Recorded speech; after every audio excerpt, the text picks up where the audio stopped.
Right, Mal, thanks for joining us, mate. Now, just really want to touch on this season and what it's all looking like for Manly. I think it's really exciting. Well, it's the 100th year at Manly. 101. 101? Yeah. Well, 2023 is the 100th year. Yeah, so true. I guess we're not there. until we get to the latter half of the season. But I think it's been an exciting couple of years for Manly. You know, obviously Manly hosted the Nationals last season. Yes. Now its sister club in St George is doing it again this year, so it's really exciting. But I think one of the most promising things that's come through is the support, the financial support that the board has put forward towards sailors.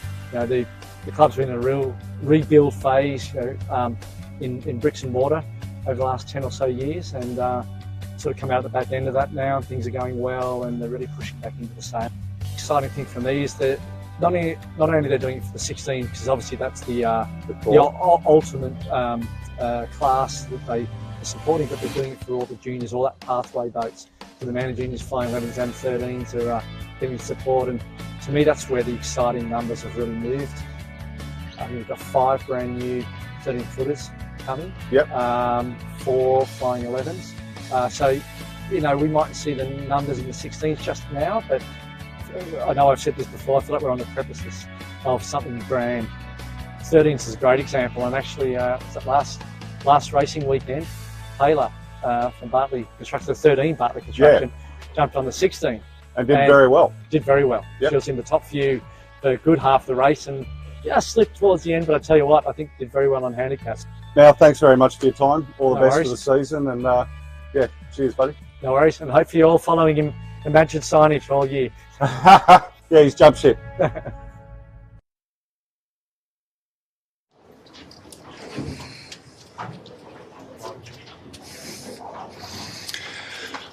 Welcome viewers to season 2023-24 for the Manly 16-foot Skiff Club for their club championship series. Today we have heats 1 and 2 here at Manly. A really awesome looking day. If the cloud burnt off, we'd have nice sun, but temperature wise it's okay.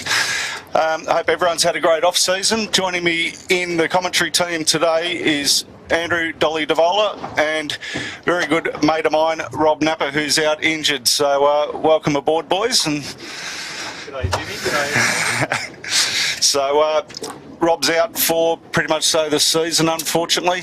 Yeah, probably won't be back till around February. So, you know, it's I'm his loss, his Sail Media's gain at the moment, which I like. Did many a seasons with Rob, won a few titles together. Sailed obviously with Dolly as well, us three. Three of us, yeah. And the Dole, you've been jet setting around the world in your new role as the Fijian coach. Yes, mate, it's been fantastic getting them ready for the Pacific Games at the moment. It's awesome. And Australian Sailing didn't call you, they just went straight to Fiji. We won't go there, Jimmy. And there we have on screen, we've got Takeoff Career Consulting's Fiona Harris with Andrew Logan, which I think's her brother-in-law. And Fiona did quite well in the 13s back pre-marrying Jay Harris and having a young family, and now she's back at it. So it's great to see her out and about. Fantastic to see Fee back out sailing. She was a great sailor and still is, and I've seen her a few times. She's had a big smile on her face every time, so I think she's really happy to be back. Yeah, it's great to see her back, and you know, she was quite the talent in the 13s, and you know, on that with the 13s with the females, I think we've got a record 9 females sailing the 13s this year. Yeah, Which is, and I think a record number of 13s yeah, as well. yep. So more boats coming shortly. They're just being finished off at the moment, and I think with the few boats from Middle Harbour joining us, we're probably going to have over 20 13s racing, which is just phenomenal. Which is awesome. Like, you know, as you heard in the prelude with my short little chat with Malcolm Page, you know, he's got this vision of into the future, and you know, the 13s obviously our picking ground, and for the Manly club, and it's the club's spent a record amount of money this year on the on sailing across all classes, all the way from Manly Juniors, Flying 11s, 13s and 16s, with a lot more drive on the 13s and Flying 11s at this stage, which is awesome to see. Like, I don't think they have our old boat there. A few tears in the eyes over here. The fire stop with Alex Hart. Beautifully built boat, that one. Certainly some fond memories. Yep. Yeah, we've had some good times on that boat. She's still going strong. Yep, in the capable hands of Alex Hart. Yeah, and young team that are going to build into the future. Who've come all the way through the junior fleet. Jamie Stoddart, great Manly sailing family, has joined the team on the fire stopping with Lockie and Alex this year, and I think I'm sure you're hoping big things from him, Jimmy. But they're just building into it, which is fantastic. Not setting unrealistic targets for them, and they're probably more hard on themselves than what the sponsor is. So they or the boat owner, they're very ambitious, and there's your boat there, Robbie, the Imey, with Hugh Stoddard, Trent Barnabas, and party boy Sean Moran up the bow. Yep, I think Sean's going to do a pretty good job for them this year. It's taken them a little while to just build that combination now. They're certainly racing against some crews that are well established, so I think they should build through the season. And touching on that, Rob, with where you say some really good crews, like you're probably the closest in touch with it all, like it is still really hot at the top. Yep, absolutely. The Imagine signage has probably set the benchmark this year so far. The Moonen have brought Simon Hoffman on for Gus. They've seemed to have picked up and built that combination pretty quickly as well. Yeah, well, I was moonlighting up Pittwater last week doing a foreign order job, and happened to catch the Moonen out on Pittwater training. Yes. And then during the week when I came down to try and catch up with Mal Page to do an interview, they were out with the Red Pump gang with Modern Concepts, and who else was out with them? I think that was about it. Plenty of people out sailing, but they're not doing it in secret, because Emma and Matt's girlfriend seems to have taken over their social media duties, and we all know what they've been up to. So. We know what they're eating. Yeah, I'm super excited about this season, Jimmy. It's the level I think we're going to see this year from our club, the Belmont Club, and our club down at St George. I think this national title is going to be absolutely phenomenal. The level, the quality of the boats and the quality of the sailors, I think, is without doubt what best we've seen in a long time, and the standard's been high. And I think we're in for a real cracker season. Yeah, it's 100% Dole. It's it's going to be a massive nationals. I know there's a lot of effort going into it. As you alluded, St George Sailing Club's hosting it. There's our current national champion with a brand new sponsor. Welcome aboard, Scotty, for Imagine signage, with Nathan Wilmot, Brett Davis and Mal Page on board. Yeah, so they've got the dream. I spoke to the boys in at the park. They've got the dream team on, obviously, for the club championship. And I'm sure with Bretto swinging it down today, won't go astray.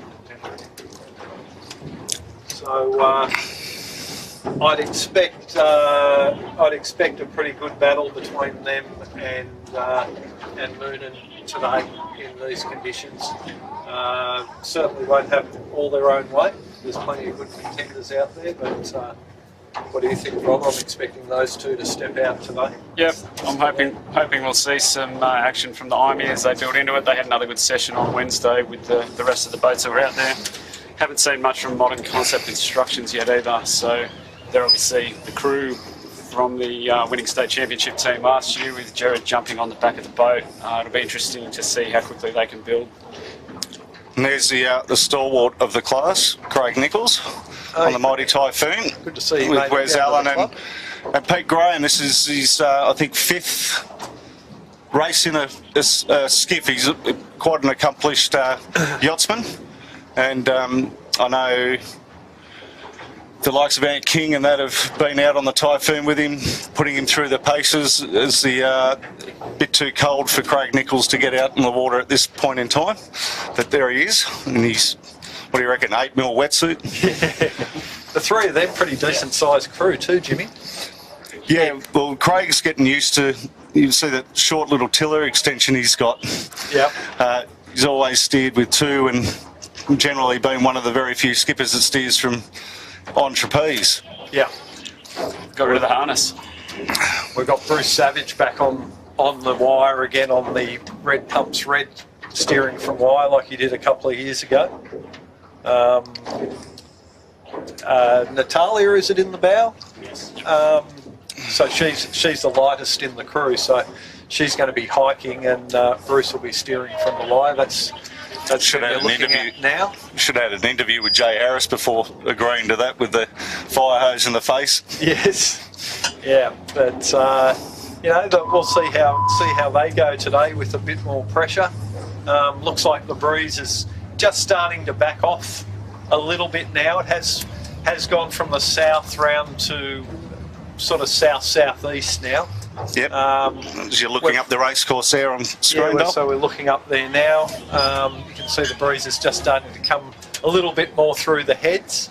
We're going to have an incoming tide for the first part of the first race, probably the first half hour, and then the tide will turn. So we'll have a bit of slack for half an hour. Should make it a fairly even racetrack. This course has quite a bit of tidal influence, but it's a small tide this time, so won't play into it quite so much. There's the employment heroes, my son Will with George Thompson and Alistair Hunter. They'll be glad to see it backing off a little bit, I think. They've got the big rig in. Have we seen anyone with little rig on today, boys? I haven't yet. Cunningham's on the screen there now. That's Nick Connor with Mike Childs and my former commentary partner, The wobbly sausage. Big Paulie the Sausage. Had a chat to Paulie in the park. He's pumped. He's keen. Probably not so keen to see this breeze backing off though. They've got to be our top weight crew this season, don't they? Well, when I was talking to Sean Connor during the week, he said if they put as much effort into maybe training or boat work as what they do into the bar, they'll be it might go all right. Crew bonding, they call it, Jimmy. Crew bonding. Crew bonding. So, and just looking at the start boat, we're compass bearing course, obviously two short courses, Rob.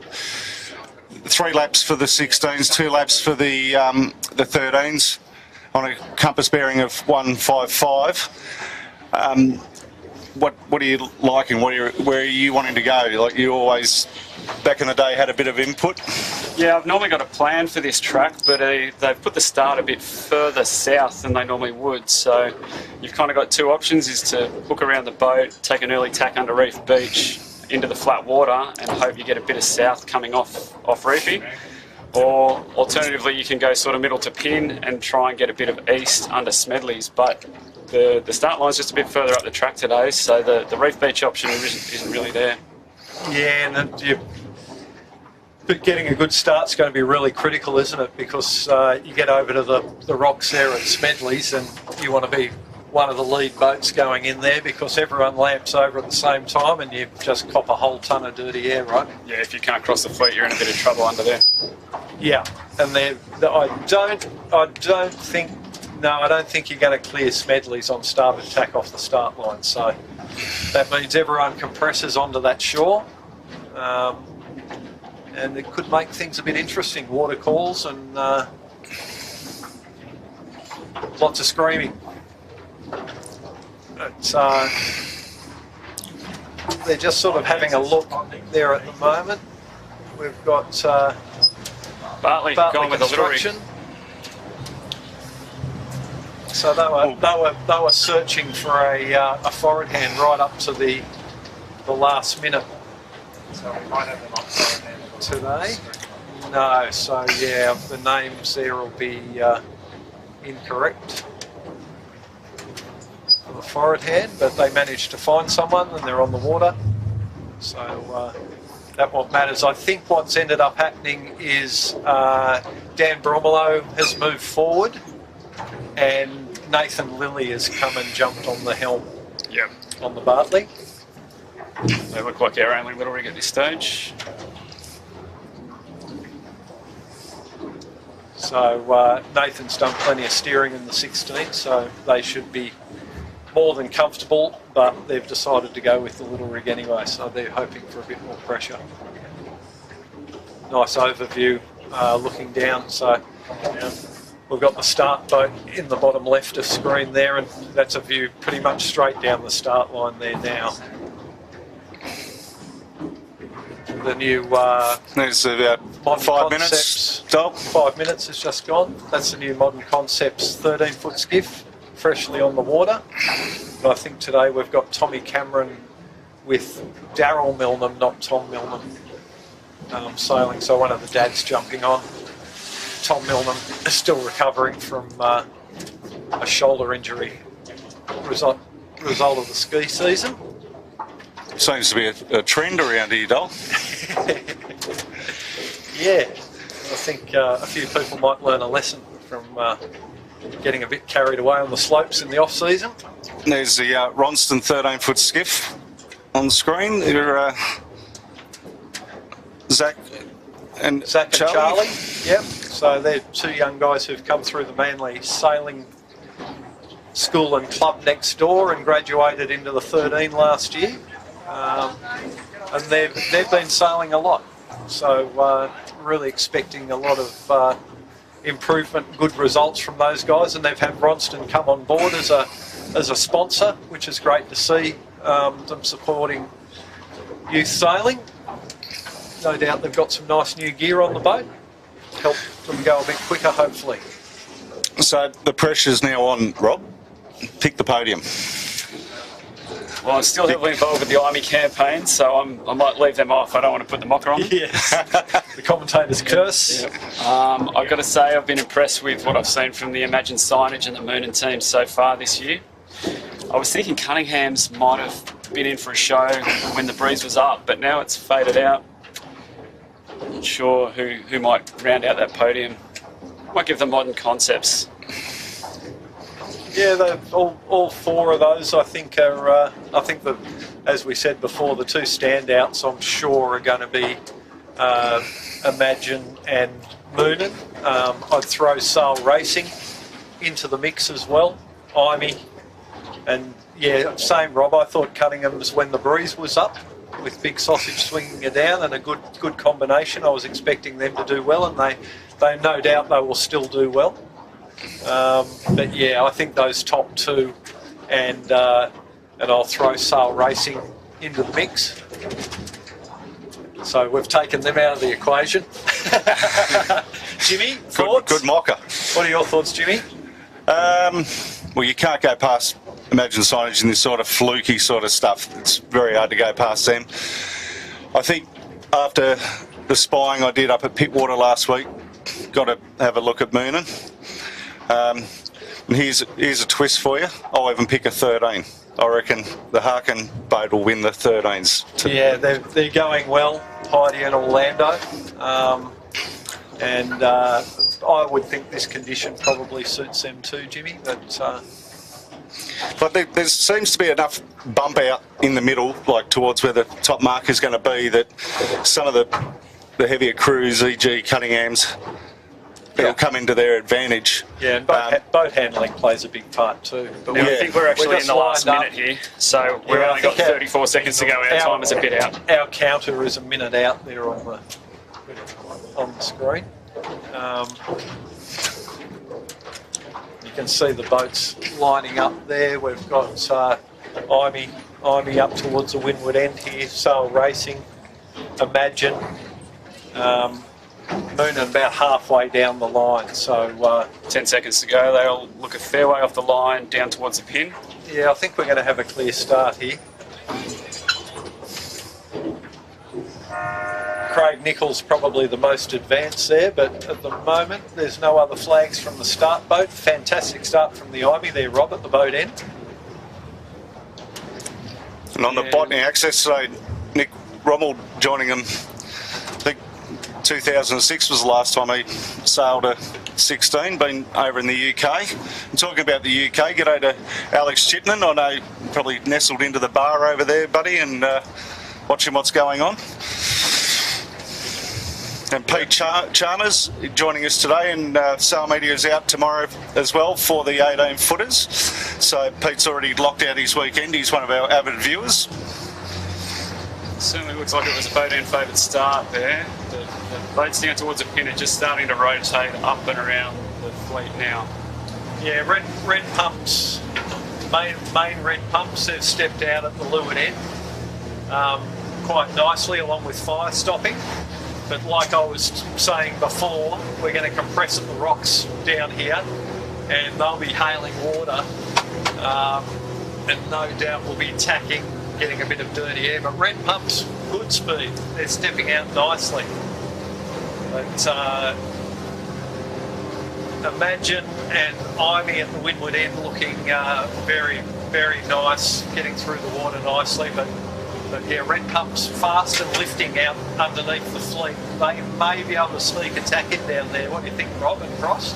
I think, yeah, they're looking pretty good. They can keep squeezing up above the Barley. As long as they get across their bow, I think they'll probably cross everyone else. Yeah, so we're looking at them on screen there now. You can see them right of the screen. You can see how far they've stepped out in a short amount of time.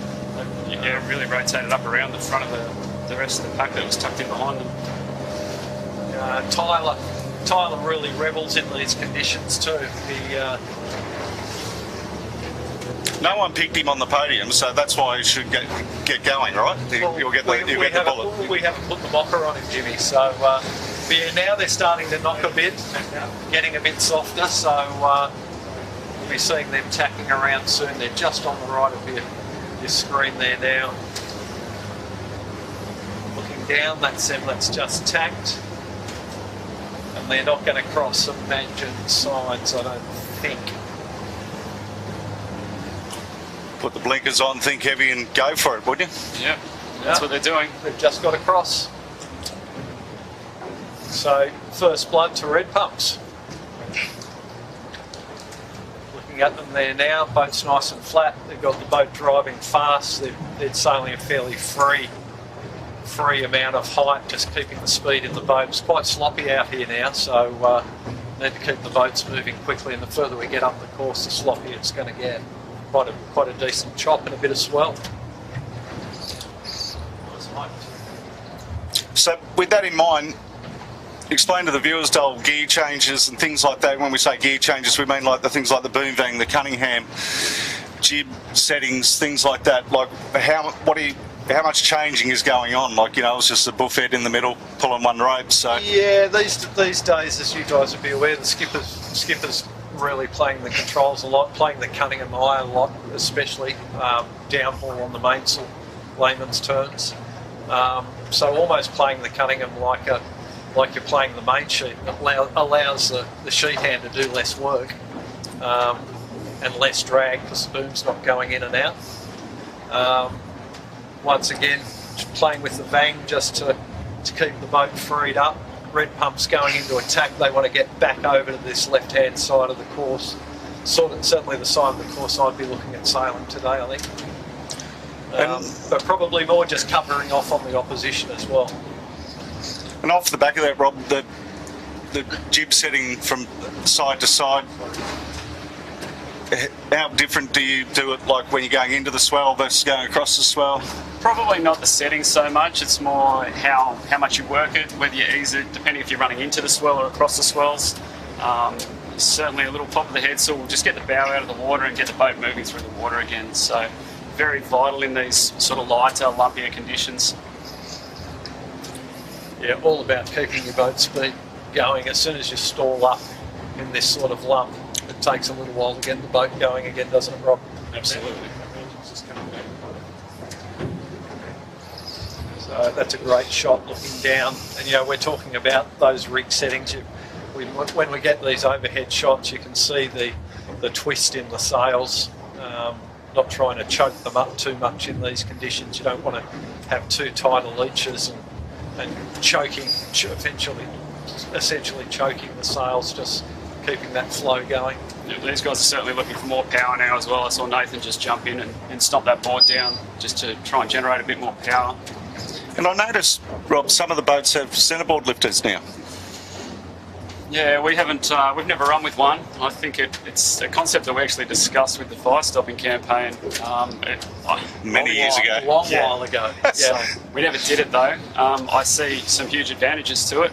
Certainly, you're not giving away any of that straight line speed or having to stall up to get someone in to make that adjustment. I know when we need one, we tend to do it through the middle of attack, so we've already stalled the boat up somewhat. It makes it a lot easier to get it up and down as well. But yeah, I'm not sure how many boats in the fleet are running them, but certainly probably a bigger advantage than working Cunningham and Bang, I would think. Yeah, just while we were chatting there, we saw a gain from Imagine, and they managed to cross red pumps, and now they've tacked back. You can see them now on port tack. They've tacked back to cover off on the opposition. Pretty smart sailors, those Olympic gold medalists. And just trailing them at the moment, just off screen, just behind, you'll see them in a moment. We've got Sutek, Mikey, Josh and James. They've made a good little gain in the second little bit of this work, starting to come into play. That's them that you're looking at now, and we've got Amy just to weather of them, so they're our main players at the moment. Yeah, so our main players at the moment, we've got Imagine leading, probably narrowly from red pumps, Sutek and Amy. Down the leeward of red pumps, you can just see Moonen. I'd expect them to start making some gains and getting mixed up in the action shortly. You missing it, Rob? Yeah, haven't had too much FOMO yet this year. The breezes haven't been that great, but I really enjoy this sort of weight and angle of breeze on these tracks. It makes for very good racing. And I had a sail this week and the water's just dropped back again to 15 point something. It's pretty cold. 17.2 were you, Dole? Is that correct, Jimmy? Yes. Yeah. Just like that, the FOMO's gone. But yeah, the water's still pretty cool. It's forward hand on a 16 gets plenty wet. Yeah. So the Imagine signage just out in front of the guys that we're looking at now just started to knock. Breeze has just gone back into the south a little bit. Just got a memo through that Zoe Dransfield is steering the Sutek today. Oh, very good. So, thank you, JD. Oh, that's from Dad. Okay. Yeah. I did see Zoe in the park, but I wasn't sure what she was sailing. You didn't think to stop and ask, Dole? Well, I was so busy catching up with everyone, Jimmy. Well, that could change the tips for the day. They put off. Yeah, because she's been, as everyone who watched last summer saw Zoe get some fantastic results steering the southerly. Wonder if there's any other crew changes on the Sutek actually. So they do like their Bathurst 1000, Jimmy.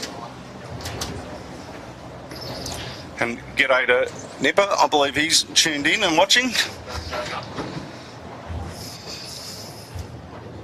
So Sutek and Amy just looking like they're down pressure a little bit there now. We're working up towards a ley line to the top mark. I think Imagine's probably not too far off. But not only down pressure, but they're also down in angle. yeah, I think the guys on the right are going to take an advantage out of this. I think we'll see the boats that went east earlier probably going to hurt a little bit through the back end of this work.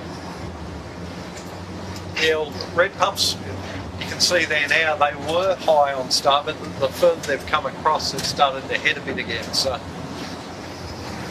yeah, I think Nathan, the Imagine signage has got them right in the slot there too, so they're going to hurt all the way through to this top mark. Yeah, I think they're both still underlaid though. Yeah. I don't think they're going to lay the top mark from there. We shall see. But that's the distance you're looking at in the lead between first and second there at the moment there, folks. So we're probably maybe 40 metres to leeward. So we're looking down at the Imagine and red pumps there, so you can see that's the distance between first and second. Yeah, you're definitely right there, Dole. They're going to do very well to make this mark. So I think there's still a couple of tacks in this one. Yeah. And I don't think Nathan will tack until red pumps does, and then they'll lamp one right in their face, right? Yep. It's sort of 101 sailing, isn't it? And that's, you know, you often see people tack away and then lose the lead, and it's like they start kicking themselves, and you're like, well, you let them go. Yeah. Yeah. Always keep yourself between the opposition and the top mark. It's always a good rule of thumb. Yeah, you can be kind up the first work sometimes, though. You don't have to lamp on them the whole way. Save the real karate for the last work. Yeah, I don't think Nathan gives too much quarter wrong, as you know. Yep. Yep. Yeah, very tactically smart sailor. Very. Great shot of them there now. Boat's flat, getting through the water nicely. Good sort of 1.5 metre swell running here in the heads, isn't it? Yeah, I think we're probably lucky the tide's up. It's probably helping us a little bit. Just a little bit more breeze and this could get very interesting, though. It's pretty lumpy here, isn't it? So for those at home, where our top mark is closer to North Head than South Head, but we're pretty much bang in the middle of the heads here, and it's very bumpy. So Imagine just coming in. We've got their lay line there now. You can see the lined up for the top mark, and timing of the bear away here will be pretty critical today. You will see how the best do it. The boys have got us looking straight into the cockpit there. Rob used to make me look good in this sort of seaway, Dole. It was, he'd often do the one-man set for me. Yeah, because it was always good to have you up the back of the bus when there was a bit of a swell running. What are you saying, mate? Certainly the safer option when it gets a bit hairy. Yeah. Red pumps in second. And the red pumps here for the viewers, they've got a spinnaker chute, so just comes out a hole in the front of the boat, which is different to the majority of everyone. Imey in third. They did well coming back from the east there. Thought they might have suffered a little bit, but yeah, they've the hung guys in. themselves might have done a bit more damage. But Tech was with them, and they're in fourth, as you say. Zoe steering, and yes, Josh Ponton isn't on board, I don't think. Doesn't look like Josh. The boys are at the Bathurst 1000. Hello, boys, if you're watching. Fire stopping. Next around. And the Ed on the Typhoon. With Craig Nichols in the Typhoon. Oh, Moonen, what's going on here? Can they save it? We're looking down at them now. Red pumps red. Don't be confused by the white hull. They are red pumps red. The Moonen is going to do very well to get that out of the water from where they are now. A lot of trouble there. Look like that. How you just let go? And they're yeah, I think it's still swimming here. Almost swimming, and they are swimming. There you go. Not the way Ruffy wants to, or the Moonen boys want to defend their title. Employment Hero through with the Fireball, and they're just followed by the Cunninghams. So the Cunninghams need to lift their game a little bit. They need to push forward. And my other prediction of the sail racing, they're back in the fleet too. Put the curse on them. We did. We can't blame me for that one. We do it well. We do it well. Next round, Outback Marine. G'day to their sponsor, Stewie Graham. Tunes in and watches. Up there in Queensland. G'day, Stewie. Hope you're well. Lightning Access having a moment there on screen. Looks like they've recovered. Yeah, a bit of a wobble there. I think they just got caught out by a wave, but they're up and running again. And they do have a wine. They had a wine glass in the tack somehow. It takes talent. They've got it out now. So Rachel's taken the early jibe out to try and pick up some positions here. So there's some good breeze running down through the middle of the track as well, so they might be well served down there. Yeah, so heading off on port drive there now. The red spinnaker is red pumps. You can see orange spinnaker is Imey, and out in front of them is Imagine just off screen in the lead. think the Ivy should have a bit of a weight advantage downwind here against the red pumps, and so they're probably 10 or 15 kilos lighter overall crew weight. Yeah, I'm really looking forward to see how Hugh fits in with your team, Rob. You know, he's a very talented sailor. We've both sailed against him for a long time. Great to see him join the team this year. Yeah, unfortunately I only got one sail with him. We had a very, very cold midwinter sail just when we were trying to work out what we were going to do this season, and since then I haven't been back on the boat. So we certainly saw enough of the sign that he was going to suit the team. Yeah, we'll be excited to see how he builds into this season. And was that sail a bit of a trial run before you confirmed, Rob? It was a little bit, yeah. It was early in the morning and extremely cold. So we did mention, I think Trent and I both mentioned, Hugh, that we won't be doing that again.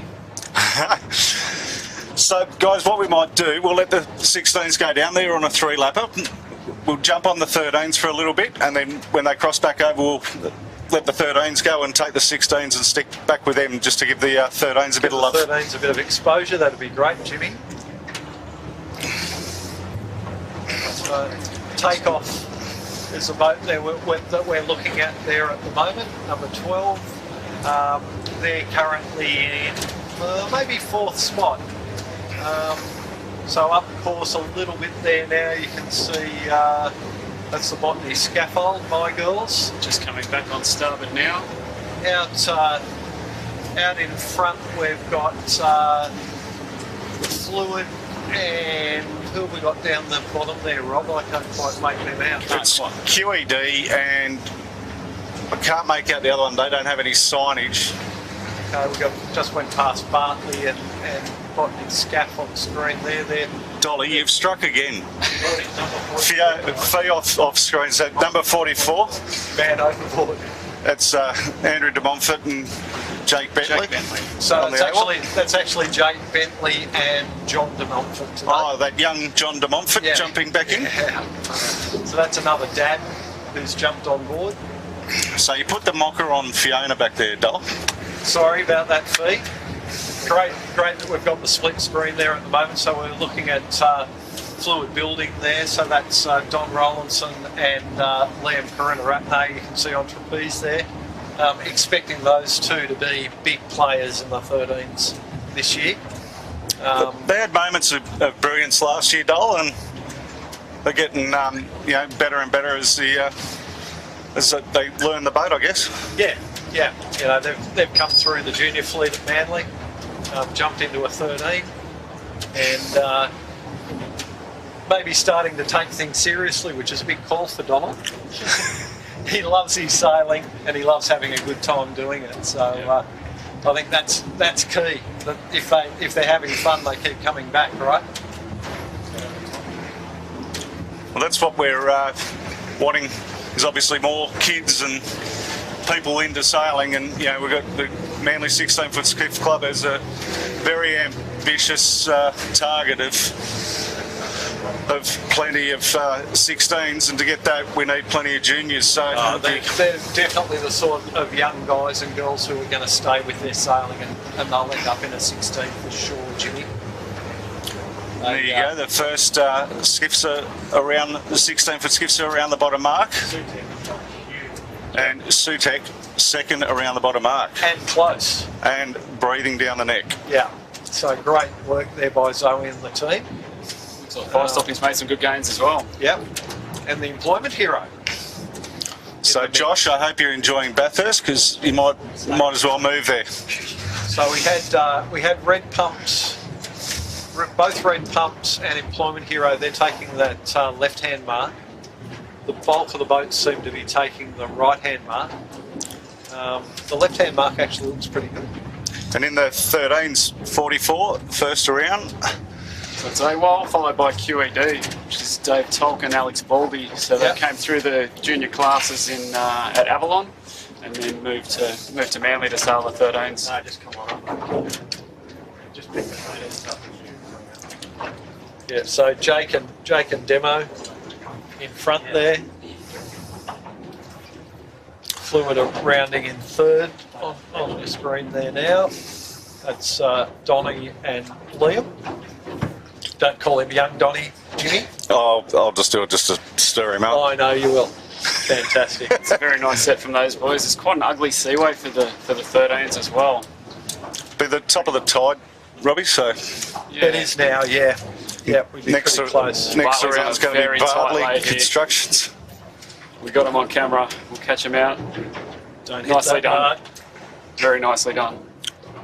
It's always a trick camera on here, Rob. Taylor Springett, Hugh Skeen. They'll also be good contenders this year. They really sailed well last summer. Yes, and Taylor jumped on the Employment Hero the other week and had a great day. Got to Had a start on blinder. time. Yeah, got Had to a start blinder. on time. Sailed a great race. Number 40 next around, which is the cheeky, I believe. Yeah, so that's Zach and Oliver. Both Hornsby Karingai sailors, so Yeah, they've who've come come to across this Manly. year. Yep. And then we've Harkin got, was next around. yep, Giving them Heidi, the commentator's curse as well. Heidi in Orlando. Yeah, you I'll did get that. used to it. Next 23, which is Hornblower. Yeah, that's Hornblower, Jonah and Louis. Botany Scaffold, they must have had a drama. I think they were a lot further up. They were. So I don't know what the girls have done. And there's the Modern Concept Constructions. Chris Williams has jumped on board and sponsored this, and obviously the boat he's sailing on, which is great to see. It's good to see the love going across all the classes. Yeah, 13s and 16s having sponsors. Fluid Building doing the same thing. Bartley doing the same thing. It's great to see them supporting both fleets. And that one there on screen, Rob, you know, Yeah, they look like they're having dramas today. Young Kobe. Yep. Kobe and Theo. Fantastic overhead shot there. Fluid making some gains. They'll be sailing very well downhill, I think. I think they've pretty much gone from third to first already down there, haven't they? Yeah, we'll see when they jive back, but they're certainly going to be close to in the lead. Evix also uncharacteristically a long way back in the race today. I'm sure they've had some dramas. They've already picked up a few down this run though. Yeah, and it looks like we might have Gemma and James on there today, is it, Rob? Yeah, I saw them both in the park, so Yeah, I assume they come okay. on today. They're current national champions. Yeah. Botany Scaff just jibing away from them. And they're setting up to jibe now. Let's see how they do. Nicely done. Nicely done from James. Great work.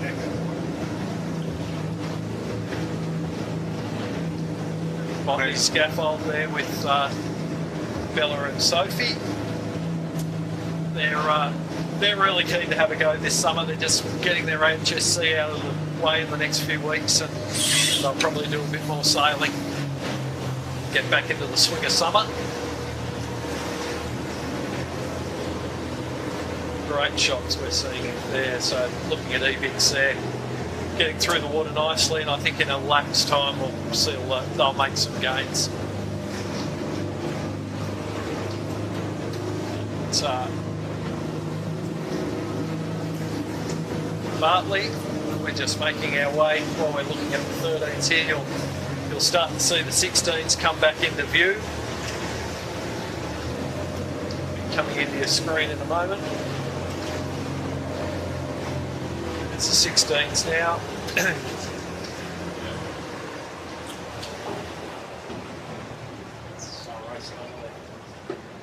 So yeah, there was sail racing and what we got there? Is it fire stopping? Yeah.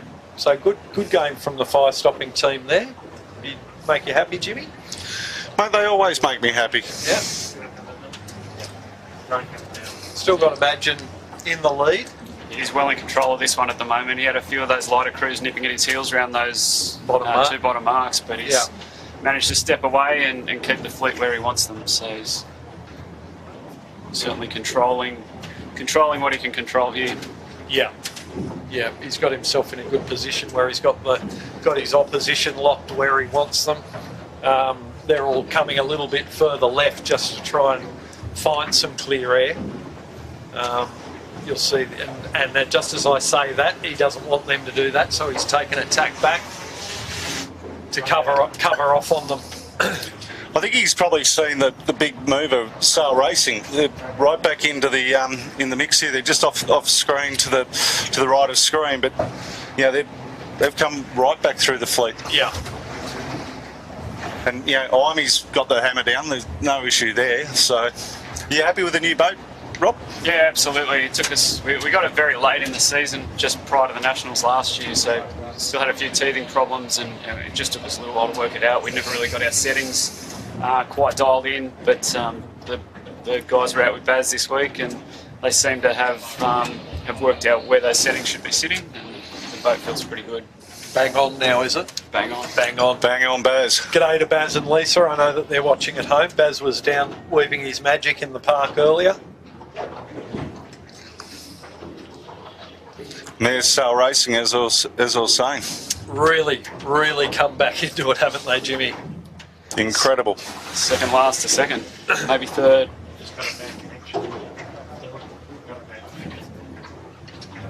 Really impressive from those guys. Wow.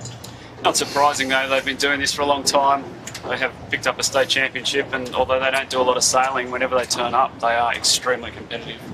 Yeah, that's why I threw them into the mix when the breeze backed off a little bit.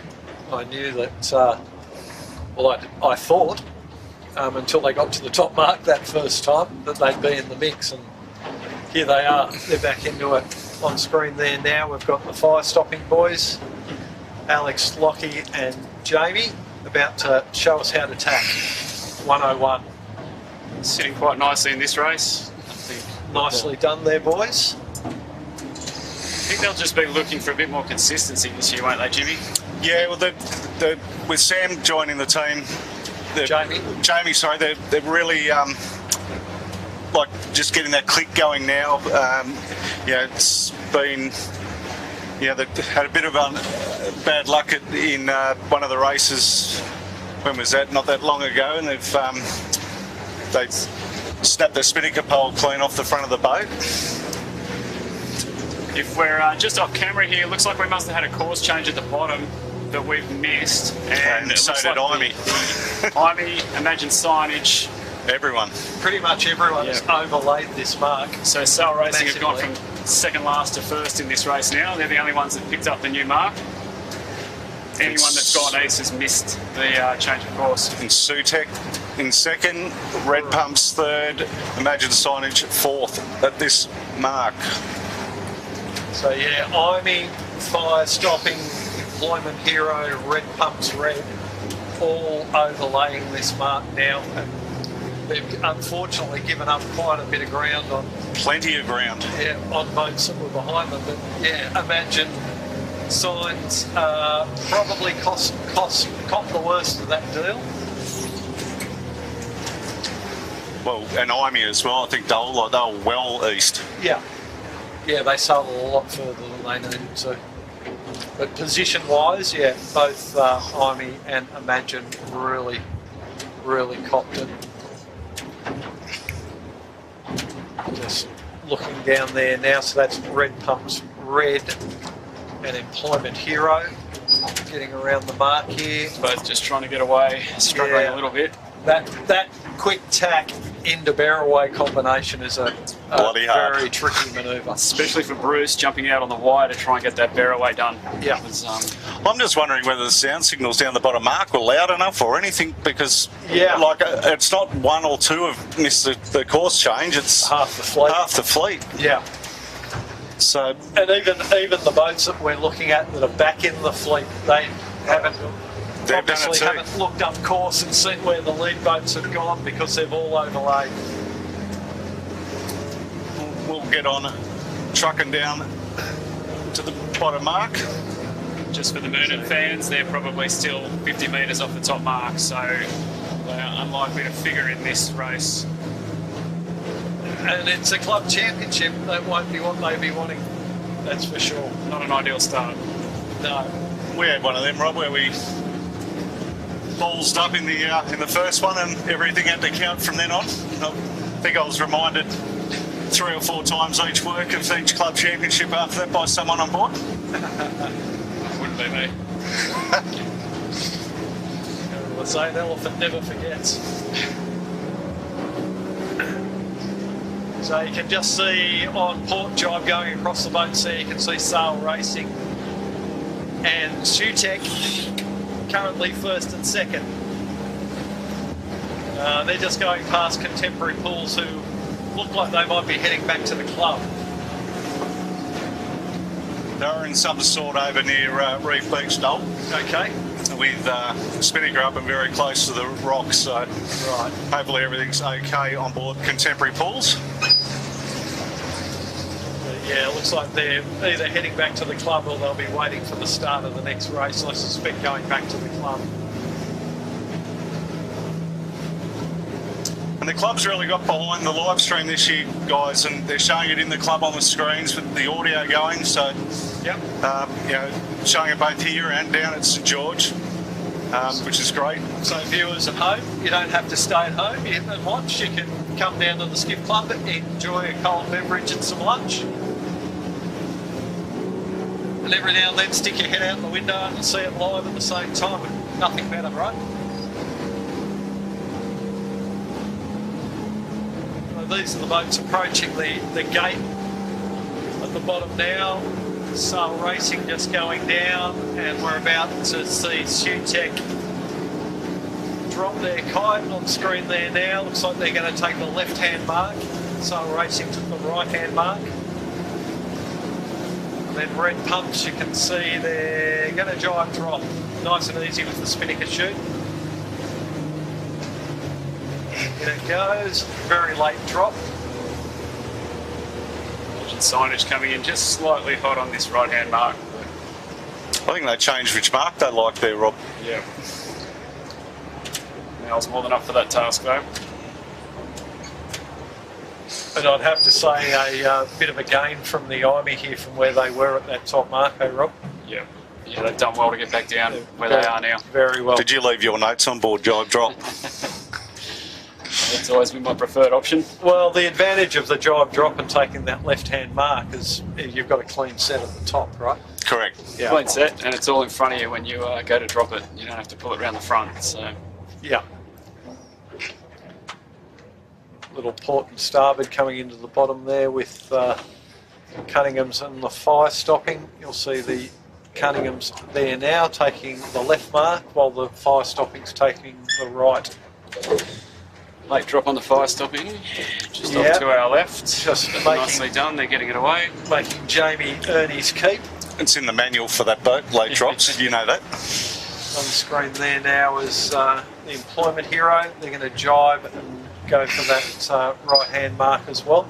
What's Will been up to, Dole? Like, obviously, we've got some notes through, and he wasn't listed as a full-time skipper. What's his plans? No, he's planning on being around.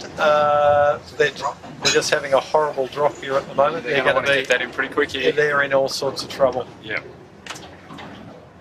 Alistair just can't get that round the front for some reason. And they're going to have to get away hard here, or they're... No, they're not going to get away to that mark. They're doing a 360, bit of deck slapping going on. Unfortunately for them, they've just given away a heap of ground. They're going to lose at least 4 or 5 spots here. Very tight coming into the marks now.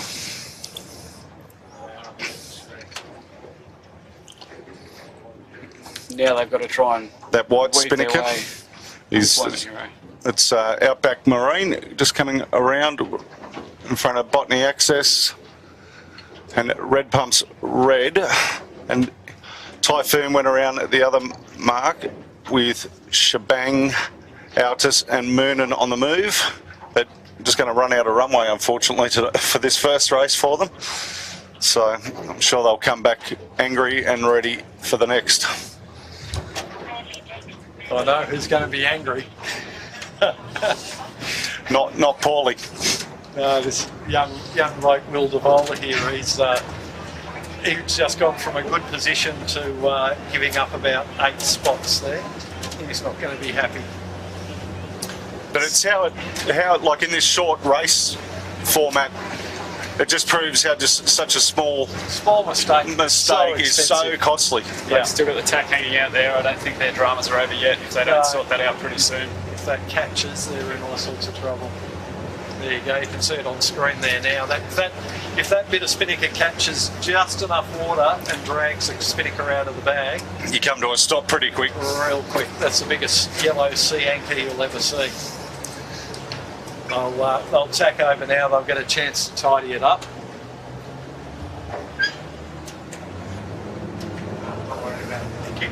There you go.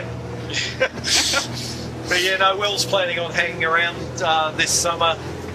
Jimmy, Alistair will be missing in action a little bit. He's now mixed up with Marcus Blackmore's yachting campaigns, which is a good gig for him. Very good gig for him. But he'll be around as much as he can, that's for sure. So that's Altus we're looking at now, just behind Daryl and the boys on the shebang. With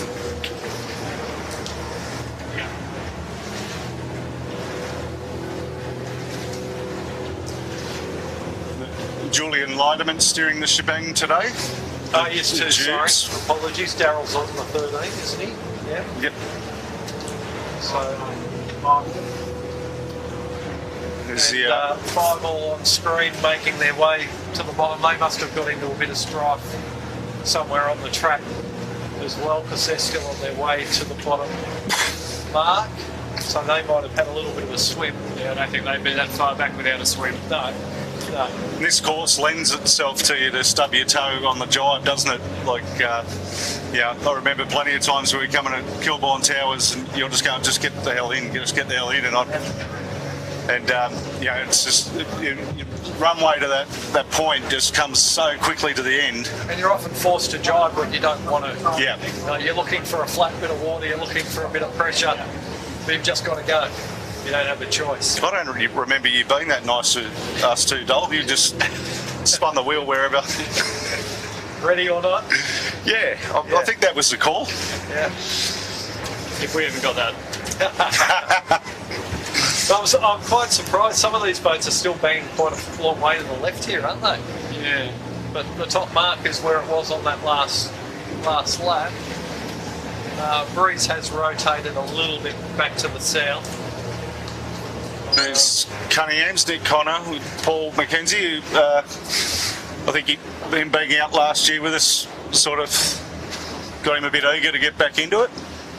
And with Alex Chittenden stepping off the boat to head to England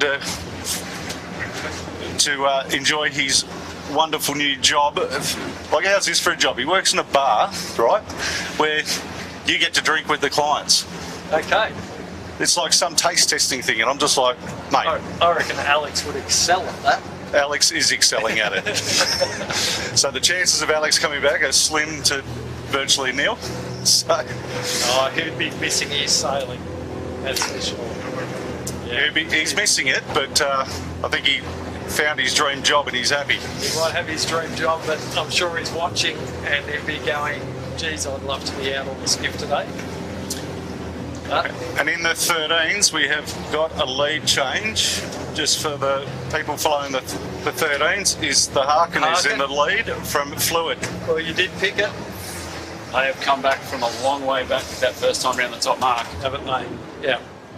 Must have picked some pretty nice shifts up that work. Yeah, I think they might have been a bit of influence with that mark change too. A couple of them mightn't have picked that mark change. That's true.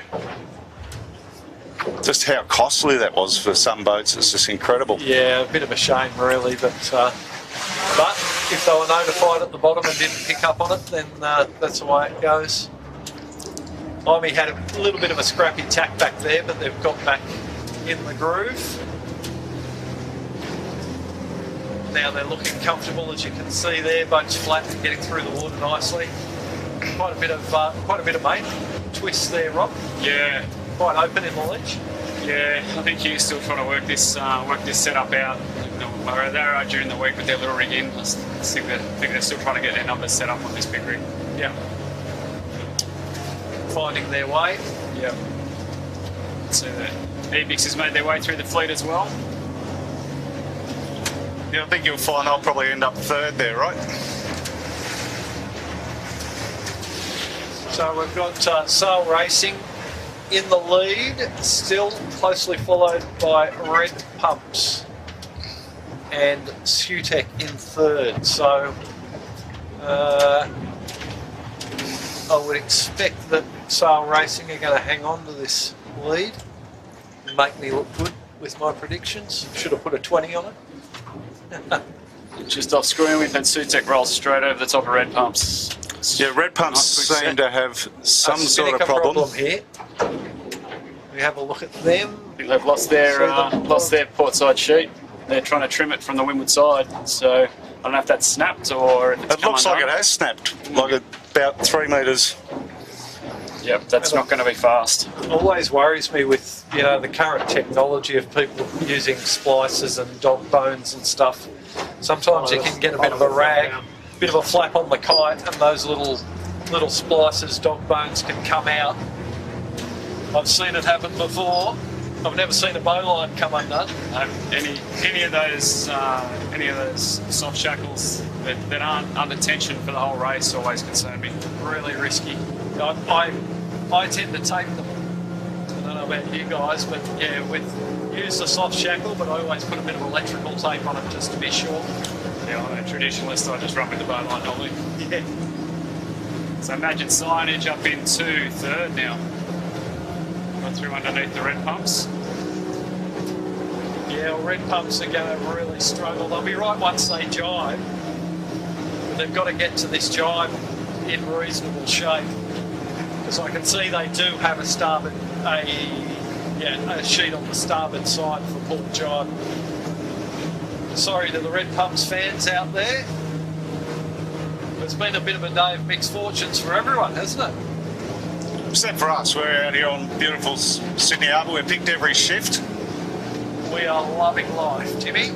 And we knew about the course change. We picked that. Despite our look of surprise at the top mark. So, Sail Racing, they might get down to the bottom here, but I think they will have to put another jibe in. You just saw Harkin, 13, zoom across the front of the screen there. Nicely in the lead. And look at these guys, they're sailing really nicely on the Sail Racing. Yeah, I don't think they've got another jibe to do either here, Don. I think they'll get laid through. Yeah. We get that compression just around the reef beach, don't you? You do at the point here, but then you get a little bit deeper towards the finish. There's plenty of depth there now.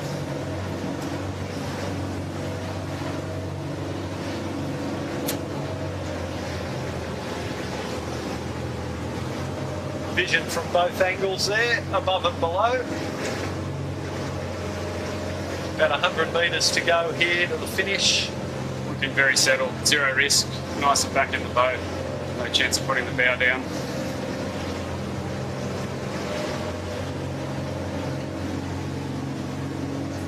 So great sailing from Felix, Tom and Paul there, giving each other a pat on the back, taking the finish boat. Great way to open up the club championship, that's for sure. Yeah. Like I was saying before, you know, those guys are contenders, that's for sure. And I think this breeze probably suits them perfectly. And in the 13s, Harkin obviously won that with Fluid second, and third is going to be close between Bartley Constructions and Ebix. Ebix, very close. Zoe Dransfield in the Sutek, next through to us. for second. Imagine signage you're looking at there now. They're third place. Probably a bit disappointed with that. Nathan, Mal and Brett. Yeah, I think that's probably going to be a keeper in this series though. Oh, who doesn't mind a podium, eh? Red Pumps coming in with a spinnaker sheet on that jibe. And look, they're not far behind, right? And they had to sail that starboard leg for a long way. Yeah, disappointing for Tyler, Greg and Jay. They would have been a lot closer to the front without that little problem on the last last leg. Yeah, they'll be able to fix that though. It's not a terminal failure for the next race. They'll be. Yeah. They'll be able So just to sort something recap, out. first was Sail Racing, second was Sutec, third was Imagine Signage, fourth Red Pumps in the 16s. Next to come, it's going to be close between Imey and Cunningham's. We're looking at Imey there now. Cunningham's are coming down in good pressure. Coming in hot on starboard, but it's going to be pretty close. I think Cunningham's will jive above Imey, or will they force their hand on starboard? Here, Rob. I don't think it's that close. Oh, they've jibed behind. Yeah. Didn't really have an opportunity to do too much there. I think if they jibed early, they would have been above the finish line. So Would have had to jibe again. Paul will be drinking out on this race all night anyway, as he beat his old team with Ruffy. True. We'll be rubbing it in. Imey over. Closely followed by the Cunninghams.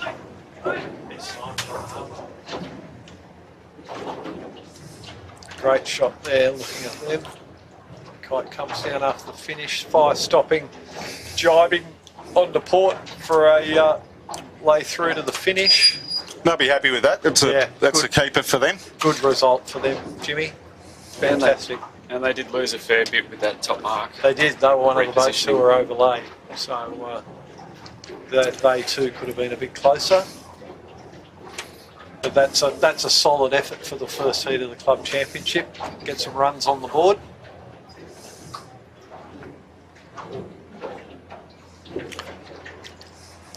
And just off screen, I can see Jay Harris, the bowman off Red Pumps, is trying to coax a support boat to run him in. Obviously, they've got a spare set of spinnaker sheets or something, hopefully, and they can fix that problem. QED next over in the 13s. We've missed a few of the 13s finish. Botany Access next 16 through, and it's going to be close between The Battle of the Cousins. Outback with battling with Ruffy, but Ruffy got the chocolates there. He wouldn't live that down at the Christmas lunch. Christmas lunch, would he? For those who don't know, Georgia Clancy and Daniel Turner are cousins. And the forward hand also on Oh, true. Outback. Yep. That's a good race for Typhoon. Crossing the line there just ahead of Shebang. And Typhoon were well up there early on too. So well done, Craig. Not bad for a young up-and-comer. There's Altus and Red Pumps Red probably having a race to forget in Bruce's new standings as where he sees himself. Yeah. Yeah, no, he won't be happy with that, but they got around the track and they've got a result. Next up will be Bartley with the little rig.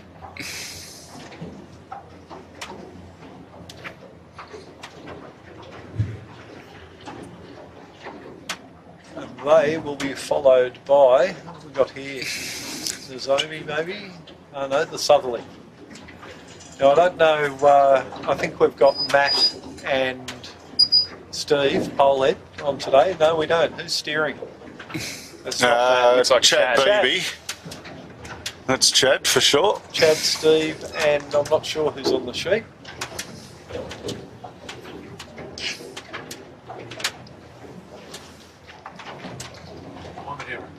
Employment Hero will be next in. They'll be really disappointed though, having a great race until that little spinnaker incident that we saw. The last gate. So they'll be looking to redeem themselves in the next race, I'm sure.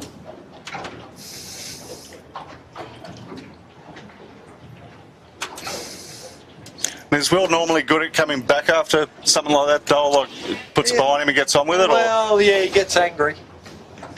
Don't know who he gets that from. No? No, not when I'm, in my older years, I'm so calm, cool and collective, but as a young bloke, as you'll know. Hey, there's plenty of footage going around of you very calm when you were younger, mate. Plenty of deck slapping, yep, and we'll the apple didn't fall far from the tree there, but So we can blame Corky for bringing that video up and showing him. And I'm sure Craig will be posting that again, Jimmy, now that we've brought it up. Yeah, thanks for that. But yeah, if he doesn't get angry for the next race, he's racing his car at Eastern Creek tonight, so he can take his anger out on his tyres instead. What do we think of this breeze now, boys? It's really tic-tacking back between the south and the southeast, isn't it? Yeah, and generally just down. They've certainly dropped probably a good 5 knots since we first got out here. So Yeah. everyone's going to be looking for a bit more power in this next race. Got the Fireball on screen. They're a good young crew, just really learning the ropes in the 16s. This is probably their third season. Third season, I think. And Third season. last season they had some great results. They really started to get their act together, and look, that's not the fastest, newest boat out there, and they were really getting their value out of that boat last year. So, but I think we said it before, you know, we were looking at where they were. They might have had a bit of a swim or a problem somewhere along the lines in that race.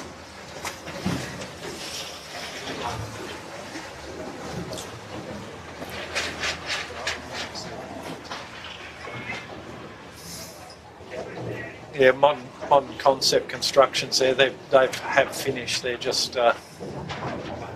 having a little bit of a mess around. so just heard from Corky, Dole. Oh, great! He just I pulled Dole's Prudential moment up not long ago again. Thank you, action. Never talk about little elephants who don't forget. That's. So we're just waiting on a few 13s still to complete the course. That's all the 16s who are still racing. The only one we've lost so far is Contemporary Pools, I think. Yeah, I did see them back out in the start area because they'll be wanting the start-finish money, and to do that on a double race day, you have to attempt to start both races. Yeah. Money talks. And of course, hopefully Jay can get into shore and back out in time with a spinnaker sheet for the red pumps. 13, number 42, just finishing there. It's Zara Coates and Abby Rolfe. Oh, yeah. So they're new to the 13s. Quite a steep learning curve. They both come through the junior classes at Manly.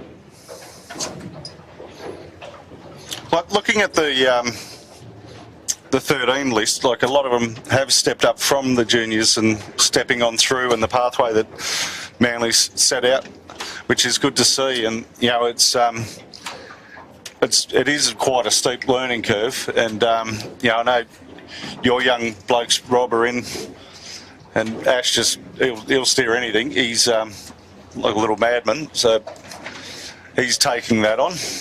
But there are quite a number of them that are in the 13s this year are still sailing Flying 11 again as well. Yeah. So they're sailing Saturday and Sunday, doing all the regattas. Yeah. So Heidi Bates, who we were talking about before, who's steering the Harkin, I'm expecting her to do well in the Flying 11s as well this year. Yeah, she was just sailing in the New South Wales Youths up at Taralba, picked up a third in the place, Flying 11 yep. division. You know, pretty handy fleet. Yeah, there was a pretty good turn up, especially from Belmont. I think there was quite a few Belmont boats there. Not a lot of Manly boats went up for that regatta, but great to see the Flying 11s at that championship. Numbers were down across all the fleets, and we're talking about the strengths of the 13s at the moment. That regatta, there was only 3 29ers there. For a New South Wales Youth Championship, so with our growth, might be a little bit of their loss perhaps. But if you want to have fun and sail a skiff, come to Manly Or St George. or St George, or any of the other skiff clubs in for that matter. But obviously we're here to push our own wagon. But all we want to do is see people sailing skiffs regardless of where they are. And tell me another class of boat that you can get paid to go sailing, unless you're doing Sail GP or something. I was just about to say, I know of these boats called F50s, you get paid plenty. Yeah. Not too many people sailing them though, Jimmy. I was going to hit you up to build one for us, Dale, and we'll take it on. It's the only way we'd get a start. I know. They're an impressive bit of kit up close, that's for sure. They sure are. Yeah, yeah. And So- you're lucky enough to be over there showing them to the world, Jimmy. Yeah, had a little venture overseas Yep. in the off season to cover some of that. Wasn't with Sail Media, but it was good to see how the other world works. And how they do it, etc., etc. Hope you gave them some pointers. I took notes, plenty of notes. No, it was good. I thought you would have been showing them how to do it, mate. So that's just on screen, Dole. Back to this modern concept construction. That's a new little rig that they wanted made a little bit bigger. It's not far off the full height of the big rig. Off the big rig, is it? Yeah, Looks like it'll be a handful in 25 knots, yeah. but we don't often sail in that much breeze. But they've got Jared steering, so Jared can make anything happen. He'll keep it upright. Look, I'm predicting them to go really well this season. You know, as Red Pumps Red, and with Tyler steering last year, they won the state championship. Chris and Jacko, excellent crew, and we all know Jared can steer a boat. So, and I know that Chris, who is the sponsor as well, building beautiful homes around just where we're sailing here, he'll throw everything at that boat to make it go quick. Anything it needs, he'll be onto it. He's tireless with his boat work and stuff, so they'll be a contender for sure. So we're just standing by at the moment, as you can see the start boat on the screen there. We're just waiting for some signals that they might be giving a couple of these boats who have a couple of problems. I might be just giving them a minute or two to get themselves organised. The pin end rib are just getting themselves in position too. So as soon as that pin boat is settled and safely at anchor, we'll be getting underway again for you folks. Yeah, I can see Red Pumps they're off camera, just off to the right. Looks like Jay might be back on board with that new set of spinnaker sheets, so they should be sorted out and ready to go for the next race. Hopefully they're running right. I might be giving him a test here, we'll see. Yeah, wouldn't you hate to put new ones on and check it twice, right?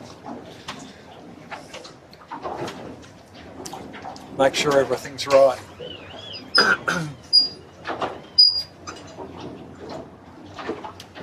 Yeah, and the pin boat's in position now, and they're just starting to. Not long to the 5 minute here. You can see them on the start boat. They're just starting to get the flags prepared, so we're not too far off, folks.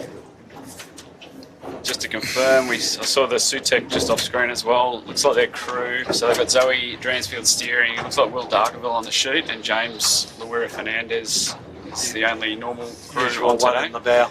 Yeah. So So certainly not lightweights either. They've got plenty of horsepower on the wire. yeah, I just thought the way they went down that first run, they might have been a bit lighter than that. yeah, they made up a lot of ground on that run. Yeah. Here we are, 5 minutes. 5 minutes is up. So yes, I'm getting race 2 of the clubby about to get underway. With that change on the Sutek, as I said before, I suspect that Mikey and Josh are up at Mount Panorama. So if you're watching, boys, g'day, behave yourselves. They'll probably watch the replay at some point in life.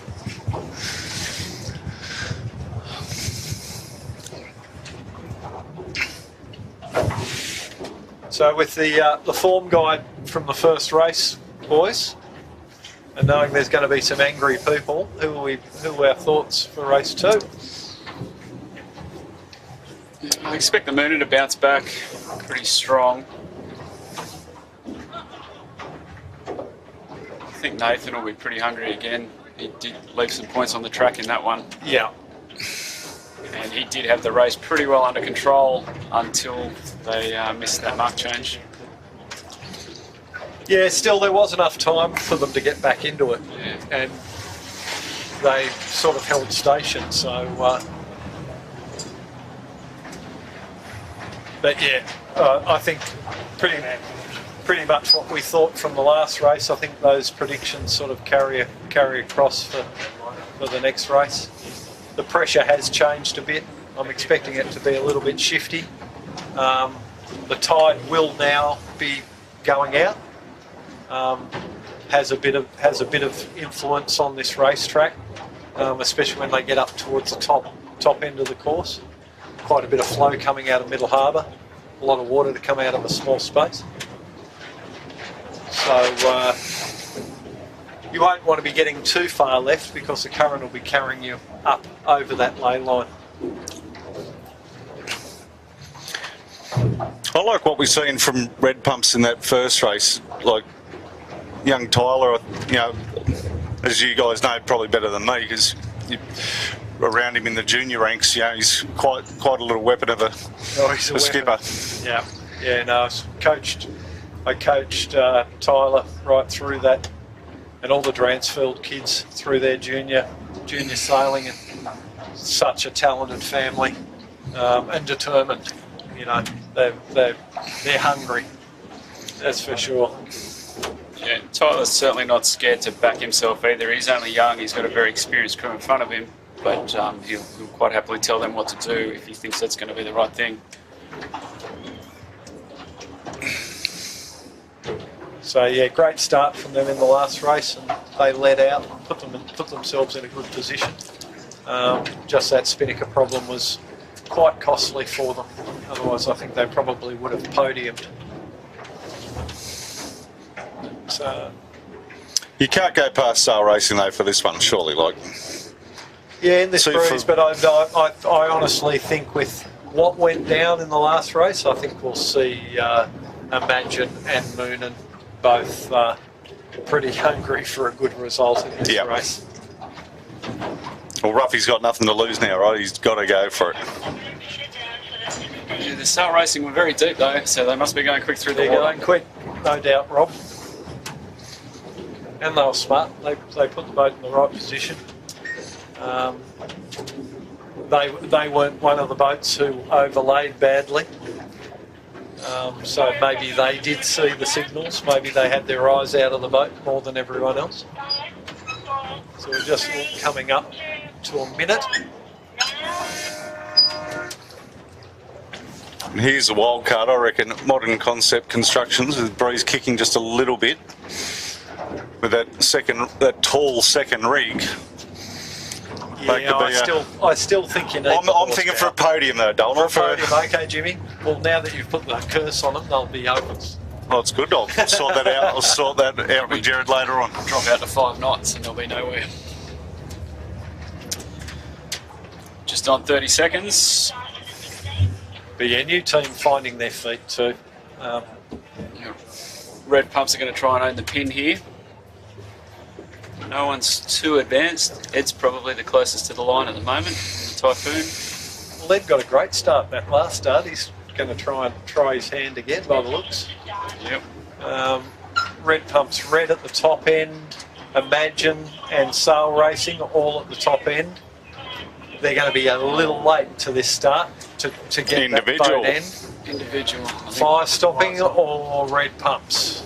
I think it was fire stopping. On the Red Pumps look pretty clean, but I'm not sure if we can get confirmation there. I don't know, both of them look pretty advanced to me. And no one's going back. Ivy's going back. Can I get confirmation? That's not what I want to see.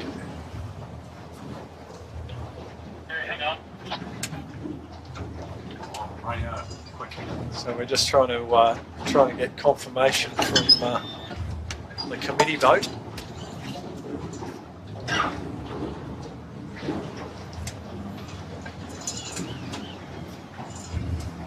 A great overhead shot there, and you can see a couple of boats are just starting to step out. One of those is Sutek.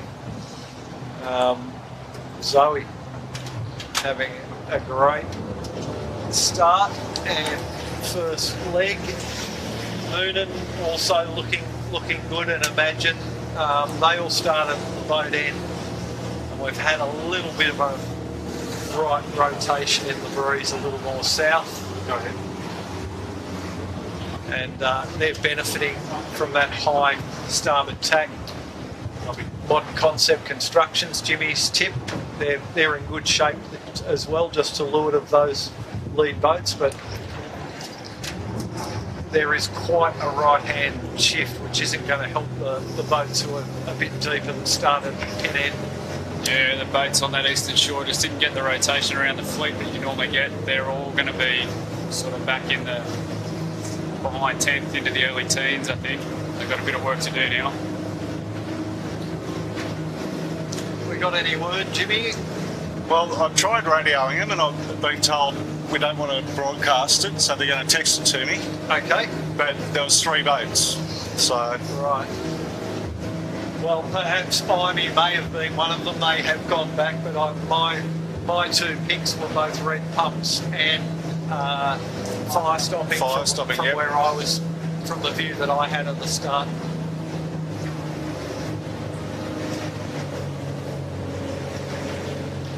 And the Fire flag. stopping, red pumps and Bartley Constructions.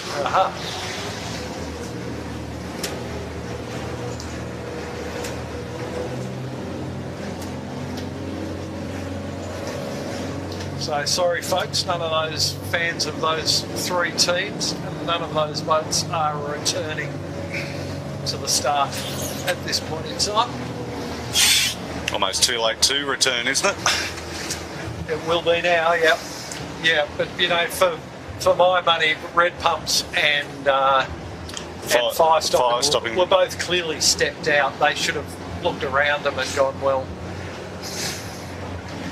admittedly, both were down towards the pin end, so they may not have heard the sound signal. That, and also the flag was wrapped on the pole for the individual. Ooh.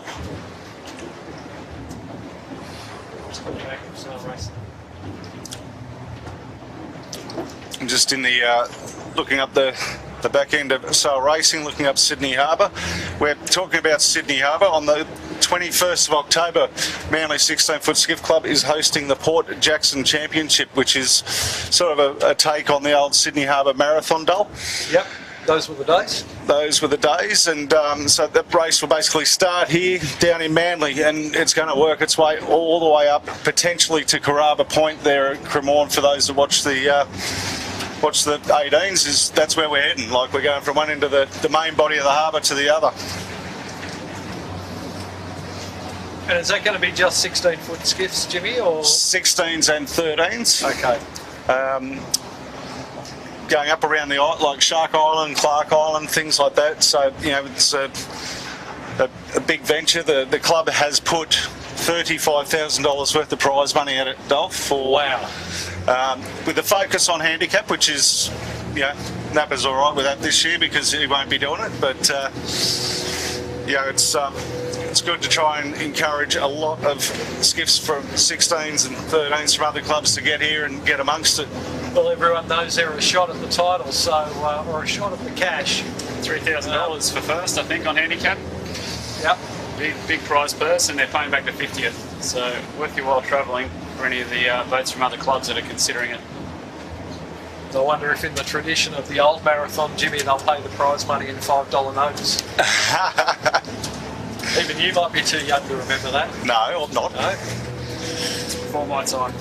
So Sail Before Racing, someone else's time, that's for sure. yeah, certainly you, Robbo. Sail Racing taking another dig out to the eastern side of the track here. You'll just be about to see them tack, I would predict. They won't be going too much further here. They've replaced that top mark again with the original mark with the band on it. You might catch a glimpse of it shortly. They're not far off of Port Lay, the Sail Racing. But they certainly putting all their cards on the east side of the course here, while we've got Skiff, Moonen, Imagine, and a lot of other boats out on the western side of the track. Not sure if the guys on that western side have seen how far down this mark is. I think they're going to be overstood potentially. Yeah, first of them, Sutek's tacked now.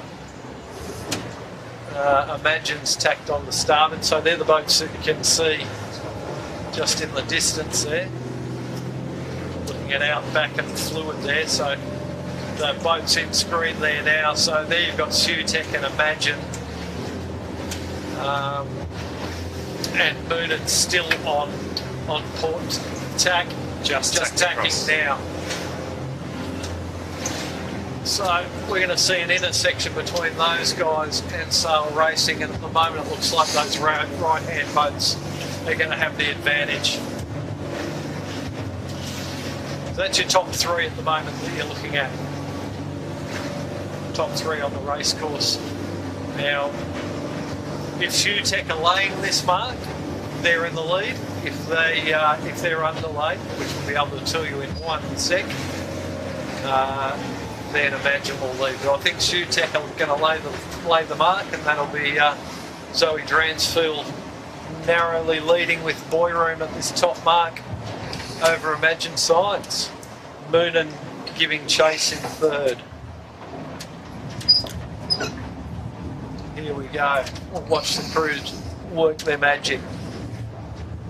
Imagine just holding a little bit off their set there just to get over the top, but they still have their spinnaker set quicker than Sutek. Nicely done.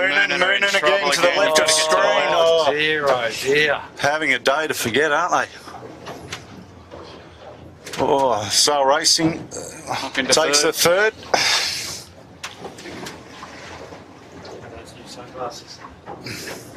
Wow.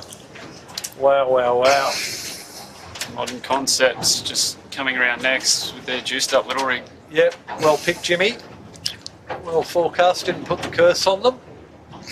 I went to church once during the off-season dole and had the juju taken off me. Did you get struck by lightning? No, but Botany Access. No, the church had all these acro props in it, so we're safe. Botany Access having a better one this time in 5th. Cunningham's in 6th. Red Pumps Red. No, Red Pumps, sorry, but the red Pumps in 6th. Who were over, don't forget. They were, Jimmy, thank you. So Outback Marine, Georgia Clancy's having a great race so far. Typhoon next around. Next, then Fire Stopping, but they're out. They're out. Shebang. With the Jubes steering it. Then the Employment Hero is next, followed by Altus. Some big waves rolling through here just now, making life hard for a few of the crews. Red Pumps Red, which is the white boat, very confusing. Yeah, the conditions look quite benign on camera, but it's a really tricky seaway at this top mark. Yeah, I was just saying, Rob, some big waves, and it's bumpy, right? Like I remember, Rob, we used to sail sometimes quite a distance to find that spot to bear away, to find the right wave to bear away on, and you know, often the call was for me to stay out, and you'd get in there and do it, or you'd get, well, you know, the skipper would grab the first handful of the tack line and get it to me, and I'd have to do it all from out there on wire. But it was, you know, it's an IME. Sean obviously hasn't had wheat bix like you have, mate. Trent's just pulled it up. Trent's just covered him. Yeah. So with all that going down, sorry Moonen fans, but they are currently in last, but I don't expect them to stay there. But they have a lot of catching up to do. They're still struggling to get their spinnaker up. It's wet, it's full of water. Just starting to get it up now off screen, obviously, but just letting you know what's going on with them. Currently looking red pumps on red and 5 all there.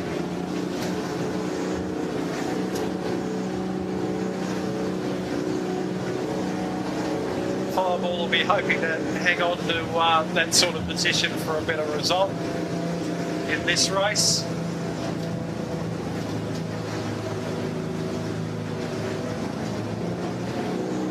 For the 13 fans, we've currently probably got Ebix narrowly leading from fluid building. Now we've got Imagine. No, that's Typhoon with the sorry, old. looking at the spinnaker, Typhoon with the Imagine So spinnaker. Imagine signage has just gone around the Shebang. bottom mark first, followed by Sutek. Sutek looked like they were in a bit of trouble there. Yeah, and Sail Racing. I think they might have cleaned themselves up now, but they were in all sorts of they bother. were looking for Wayne with the spinnaker half out of the bag. Yeah. That's Modern Concept with the spinnaker still up in 4th place. Cunningham's about to come in the shot. There they are. They'll put a sneaky little drop in here. They're going to go to the right mark while Modern Concept goes to the left.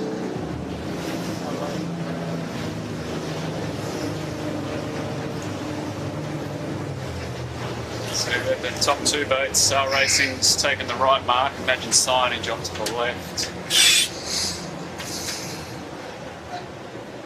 Late drop on the Botany red access. pumps, and even later on the Botany access. Yeah, You used to love that napper, didn't you? I don't think I normally made it look like that though. yeah, really made things hard for themselves there.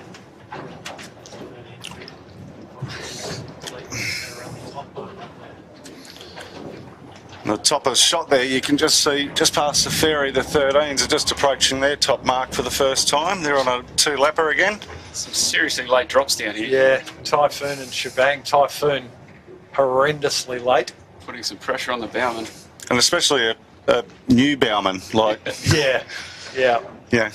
A bit of a cleaner drop this time from the Employment Hero. Meanwhile, Outback Marine comes around behind Employment Hero. Fire stopping has gone around the right mark, but they were OCS'd. Army made a nice little comeback there, Rob. Yep, still got plenty of work to do if they want to get up into a keeper here, but Yeah. But having gone back to the start when they didn't need to, they gave everyone quite a hefty start. They've sailed that whole beat in everyone's dirty air, and they've managed to climb their way back a bit. And just for the fans of the 13s, QED is out. It looks like they're under tow. They're just to the right of where we are currently on. That's shot now, so They have a problem.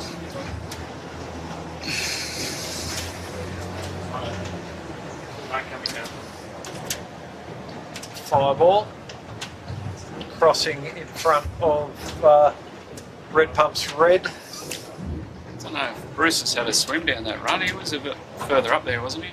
No, he was about there, Robert. Yeah, yeah.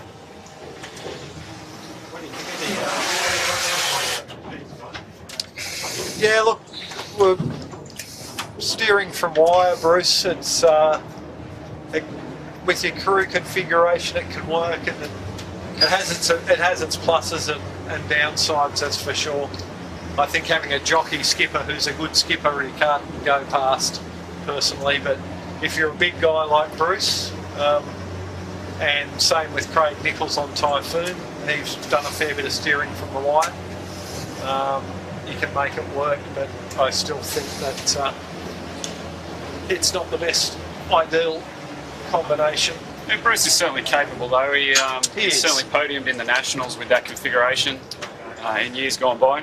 It's been a while, but Is that the Savage B? yeah, back in the Savage B days. Yeah. Looking at Bartley there, they're struggling now with that little rig. So they're towards the back end of the fleet here, the little rig, even though they're two strings, they're really looking for some pressure. But then again, they're hot on the heels of Moonen. So who would have thought at the start of this day we'd be saying that, boys? Not just once, but twice. Let's we'll make our way back up to the leaders and try and we'll go up through the 13s and have a look. We'll just put the drone up for what could potentially be the last time today if racing goes as quick as it is.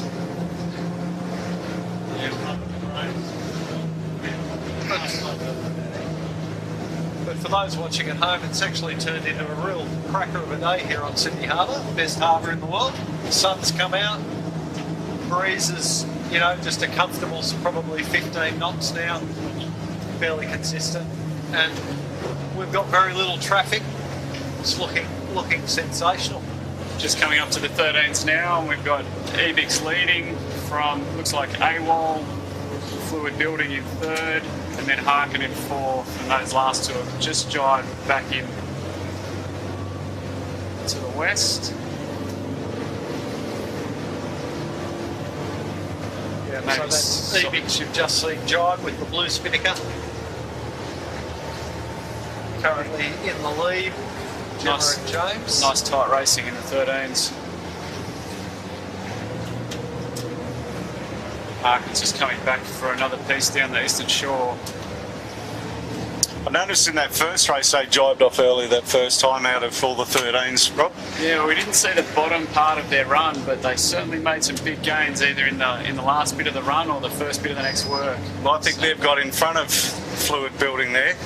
Yeah. And then They have, yeah. AWOL looks like they had a bit of a run-in with possibly Shebang. Yes, they are going to do well to survive that. Yeah, I'd imagine on the Harkin Orlando, he'd have his eyes out of the boat, looking for pressure. Smart young sailor, also campaigning an IQ foil windsurfer, hoping in the future that he might make an Olympic team down the track. But he loves his sailing, encouraged always by his dad George, and hopefully we see him keep coming through the skiff ranks.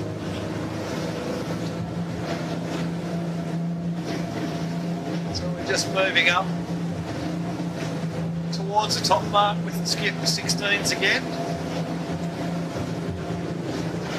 And they're just starting to get into the back markers of the 13s as well. But we've had Imagine signage really stretch out the lead on this last beat, haven't we, boys? Just to the left of screen there, you'll see one of the older Manly ferries that's plying its way to Manly. Unlike the new catamaran Manly ferries, the Skiffs have to give way to this one. They do, Jimmy, you're right. So he'll be... That could play in. Yeah, he's keeping well the seaward of them for now, but when we get down towards Smedley's Point, it'll certainly come into play because he's got to have a channel to get through there. So these boys have opened up a huge lead. Yeah, so I was just saying, big lead they made on that beat. Really stepped out. They do have a little nick in their chute down near the clue. I just noticed. I don't know if that's got caught in that set. Well spotted, Rob. They're going to want to hope that doesn't blow out. I don't think there's enough pressure now that shouldn't be a problem. If there was a bit more breeze, it might have caused some grief. So racing on approach now, so we're looking at about a good 200 metres. About maybe 20 or 30 seconds time difference. Didn't get a time on it. So looking down on Sail Racing setting there. Sutek just going around the mark now. Zoe is having a blinder. Having a good day. As she tends to. This ferry might come into play here. He's cutting down across the course. He's certainly going to have an effect on sail racing and yeah, there's the ferry there now. You can see it converging with sail racing and Sutec. I think it's going to be more of a problem for this bunch going around the mark now, like because it's got to come to port. There's no two ways about it. He's going pretty quick, Jimmy. Well, they're going to have to jibe back at some point. Well, Cunningham's have seen whatever problem and gone, let's go the other way. Get the hell out of there. So yeah, as I say, at the moment the ferry is taking the stern of sail racing and Sutec, and they're going to have to jibe back at some stage. But ferry's going reasonably quick. Hopefully he'll be clear of them by the time they need to jibe. Picked a very good hole, didn't they?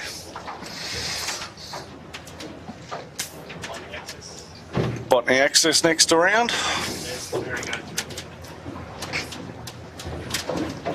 Ferry cutting its way to Manly Wharf.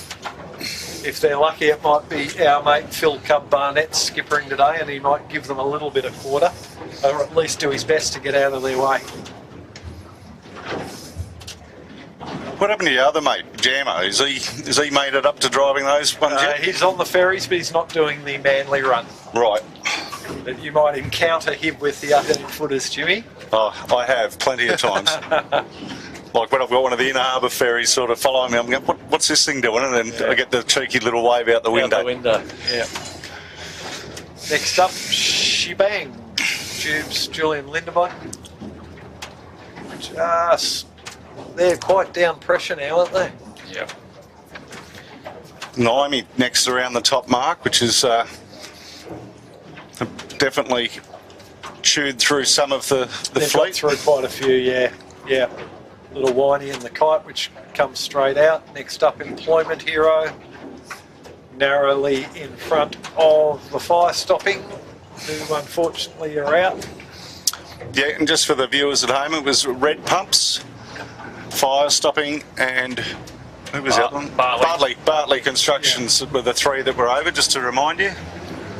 So Now just having a bit of a messy bear away there. Got it back under control now. And that's out back next, but we're now looking back down course. We've got Sail Racing and Sutec. Since the Sutec have got some wheels downhill today. They are flying. Zoe doing a great job. They're rolling them, bro. They're over them. They are through. Fantastic work from Zoe and the team. Up into second place. Cut through the fast ferry wash. There is always can be a little bit of an unsettling moment as you go through all the cavitated water.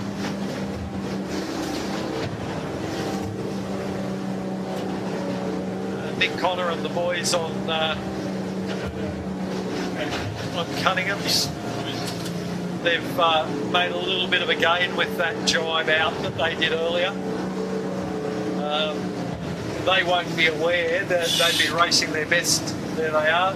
They'll be doing their best to get through the red pumps, not realising that the red pumps are disqualified. So they're probably trying really hard here and they don't actually need to. So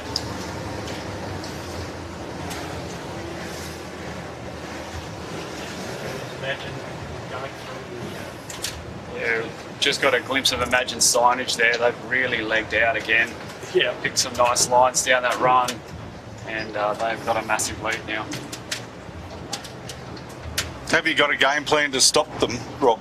It's not my problem this year. I know it's not this year, but but yeah, it's incredible, isn't it? Well, I don't know. Look, they're a very experienced crew. Certainly fantastic boat handlers and got a great tactical and track record. They're going to be very hard to beat this year. and look, that boat is just out of the box, Yeah. too, which is even scarier, right? Yeah. They haven't had much time to get that boat tuned and up to speed yet, and even though with the current setup, you know, you sort of know your numbers. The boats are pretty similar, but you know, masts are always a little different, sails are always a little different. Usually takes a little while to get everything into gear, and here they are straight out of the box, going quick. So that's Cunningham's and Red Pumps you're looking at, just about to approach the gate. Looks like they might take a different mark each. The drop on the Cunninghams, I'll be taking the right-hand mark by the looks of it. Starboard rounding. There they go now, they're around. Meanwhile, Red Pumps is taking this the port mark. But they're out. And now we're looking at Imagine signage now with probably a 300 metre lead over the trailing boats. Still looking for a bit of power though, aren't they? This breeze is still phasing down. Not fully stretched. Yeah. Not a light crew, Rob. No, that's true. Yeah. So reigning national champions with this crew. Stephen Bradbury. Still waiting for Breno to get his Manly Skiff Club tattoo. But great to have these guys sailing at the club. Great to have Malcolm as our Commodore now. Great experience across so many facets of the sport. To have that sort of input into sailing at the club's invaluable. The great thing I love about these guys too is the time they give to the younger guys, you know. Yeah, well, I've noticed, like, not only just obviously Mal and Nathan, but a lot of the senior guys are giving their time to the younger guys and passing on the tricks of the trade and bits and all that sort of stuff. You know, like I know when I had, the boys on fire stopping having a bit of trouble in the beginning. You know, reached out to a few of the guys and said any chance you could come down, jump on and go for a sail and whatever else, and everyone was more than happy. And then I think last year they implemented a mentor sort of thing for the 16s to take a 13 under your wing. So, you know, it's a good thing to do, and we, you know, pride ourselves on that here at Manly. And you know, the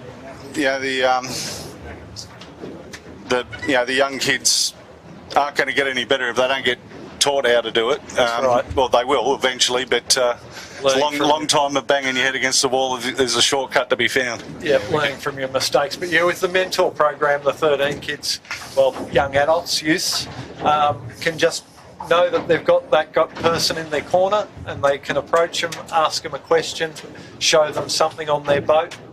And those guys give them their time. It's fantastic. So looking at Jared, Chris and Jackson. No, it's 13. No. Oh, we're looking at 13. 13. So I need to put my glasses on. And they need to make the signage a little here's different. Kobe and Theo on the just trying to work their way back into this one. So looking up course with the 13s there, Rob, have we got Ebix leading Harkin, I think, do we? Yeah, Ebix are clear ahead. Harkin will be second and Fluid will be third.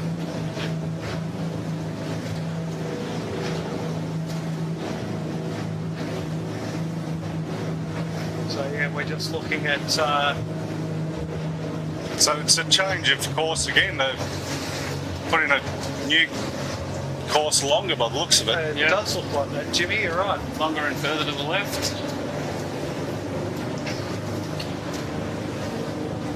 Hopefully we have the appropriate signals at the bottom end of the course. Well, there's only one mark in, so I think they'll find it this time.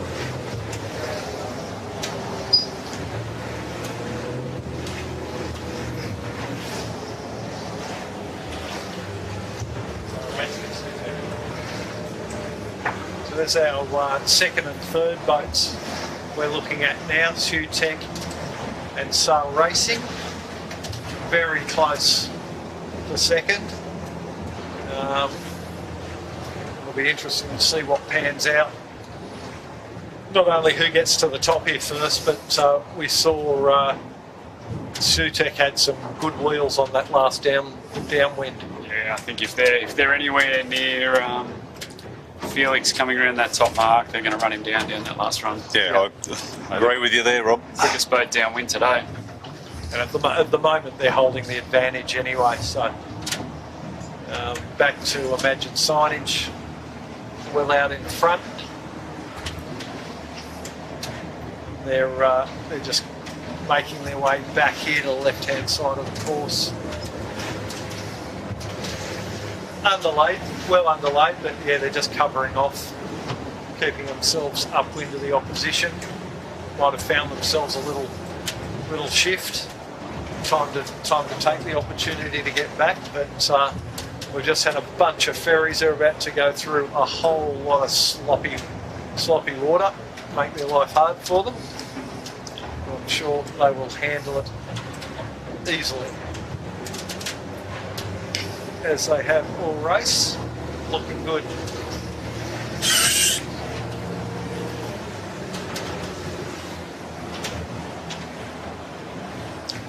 Just off camera, we got a very tight battle in the 13s coming into this top mark between Ebix and Harkin.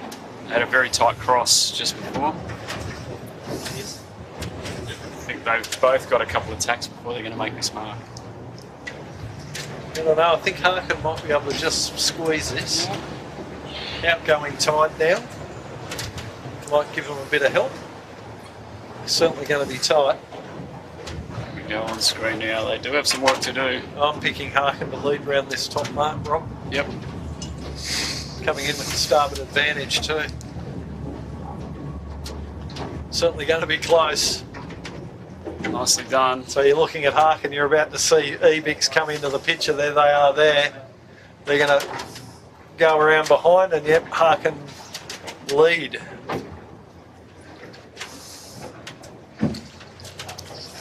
They did well to make that mark. They've had to work a couple of waves, a couple of swells, just to drag a little bit of height off the line that they were on, because they were definitely below the mark when they tacked. Should be a good battle down this last run. Pretty good sets from both boats. Little problem on the Ebix there briefly.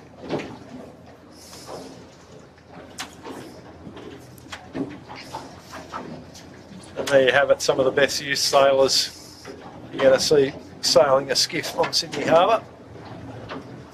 Expecting those couple of boats to be major players for the big titles this year.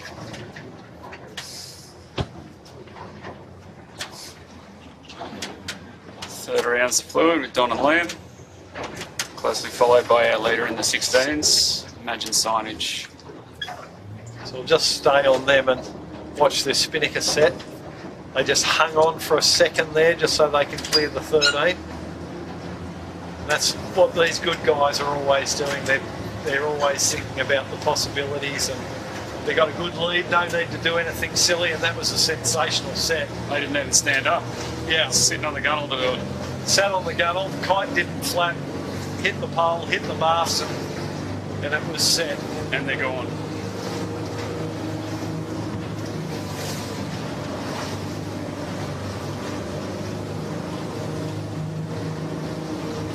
When you put a big bloke like Brett in the boat, it's going to slow it down. They're also looking for a bit of height to get over the 13, so they kept their weight up on the gunnel.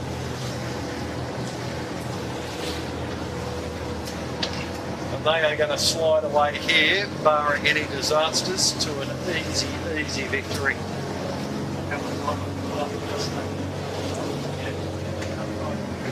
Sail racing and just gone around now, and I reckon 6 boat lengths behind is Sutek, so there's going to be a battle. So there was a bit of a change there, because coming in, Sutek was leading Sail Racing, so Sail Racing's got a little bit of an advantage on the upwind there.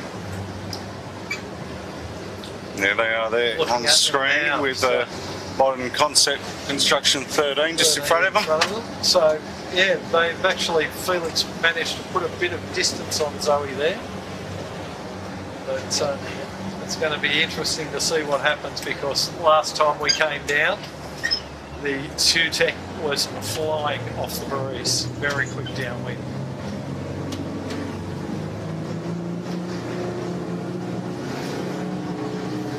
Fantastic pictures.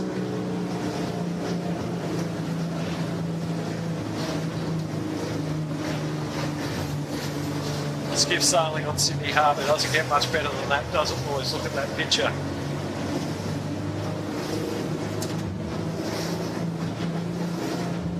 And they're looking like they're going quick, so we'll see if they can make up that ground on sail racing. So we've got SUTEC in the left picture there, and Imagine in the right. So we're looking at first place and third place there.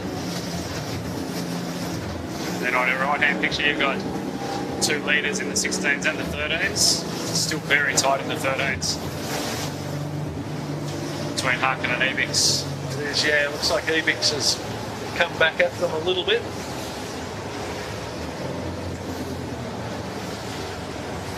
Both those crews will not give up. Very determined.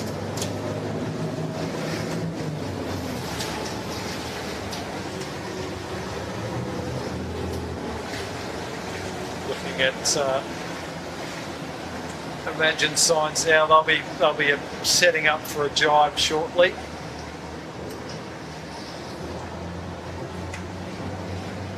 Here we go. Let's watch how they execute this manoeuvre. Flawlessly. Pick the spot, down a wave, perfect execution. Yeah, speed in the boat.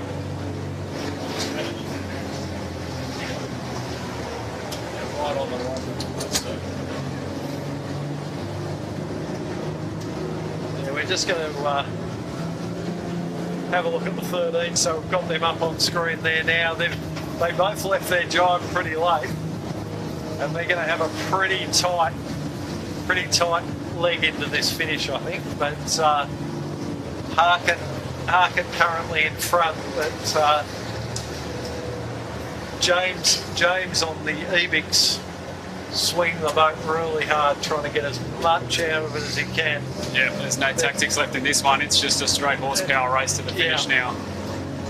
And they've both left themselves some work to do to get up to this finish.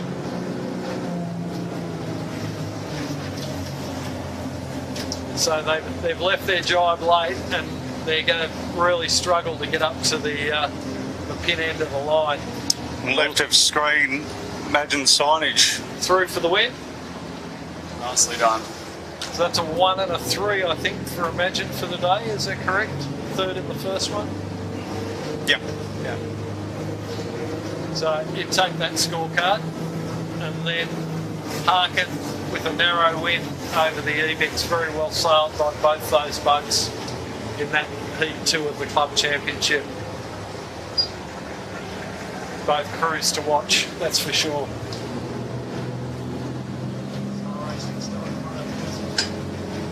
Yeah, so both you can see Sail Racing with the large logo still in front of SUTEC. I expect that's the way things are going to stay. Got Fluid Building in 13 in third place, followed by Bartley and MCC Constructions.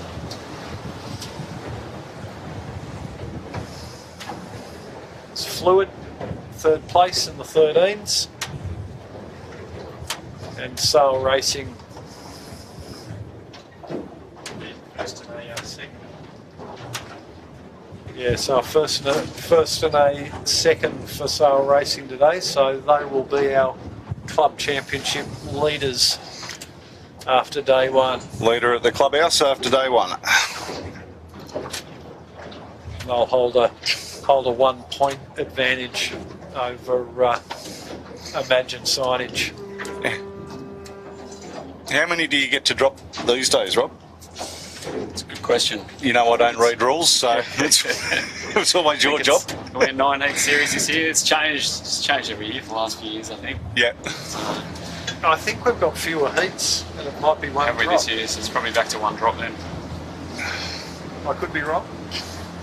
I had a brief look at the calendar, but I haven't actually had a look at the notice of races yet. MCC Constructions 13. Tommy Cameron sailing today with Daryl Millam. And they'll be really happy to have the new boat out in the water. They had a couple of little problems early on. They got the boat sorted now.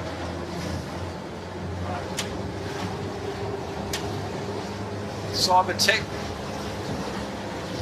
a little bit better from this one, Rob. Yeah, they'll be happy with that. Yeah.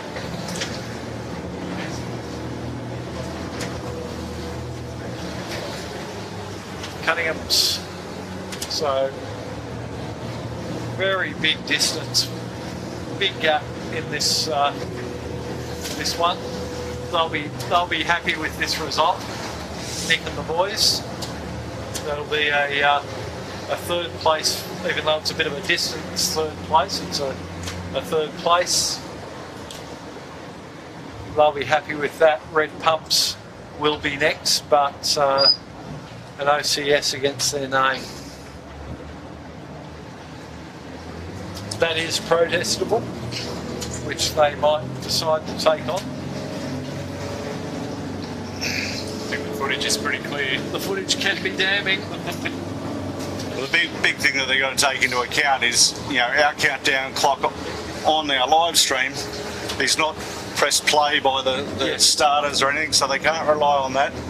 Got to rely on the starters' watch, not our time. So we've had that a few times over many years in different classes where people have tried to rely on our clock as the gospel. Okay. So we try and get it as close as we can. But surprisingly, you know, you don't have to go back too long. And an OCS or a black flag wasn't protestable. You'd never win that protest. And these days you see it more and more and more. And people do win them. So watch this space, you never know. Well, I think that's why they're using the boat, the marked boat rather than a mark now these Gives days. you another set of eyes. Yeah. Another set of eyes at the pin end, yeah. To give you an idea, imagine the signage is back on the beach when Cunningham's are finishing in this short race. In third place. 4th place. Fourth place? Yeah. Yeah. So, Still big gaps. big That's gaps. a huge gap, isn't it? Yeah.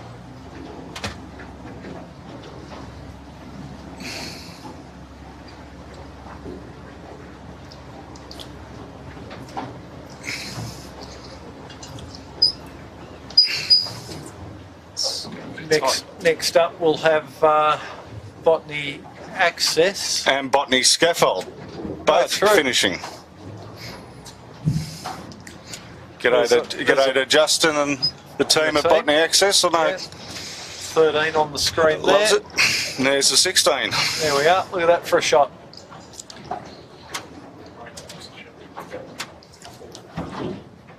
Imey fought back well there, Rob. They did. Yeah. Narrow win over Shebang there. Shebang just struggling to get over the bin end. And you can see them in a bit of strife there. They'll manage to save that, I think. Next up, we'll have the MCC Constructions, Modern Concept Constructions, narrowly in front of the Moonen. Definitely a day to forget on Moonen with, you know, we all know Ruffy or Daniel Turner's standards. And yeah, and defending champion. Looking to make it how many in a row? 5, I think, would be this year. Yeah. After Moonen, we had fire stopping, but unfortunately they jumped the gun as well. Next up, the Employment Hero. They'll be a bit happier with that result.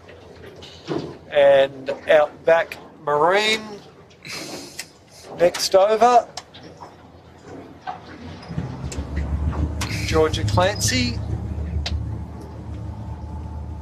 Then we've got Philip Cook in the Altus. Next to finish. who's one of Australia's greatest athletes on the sheet, can walk. Can he walk? Not just a great sailor, but an Australian hockey player, wasn't he, Jimmy? Yes, indeed.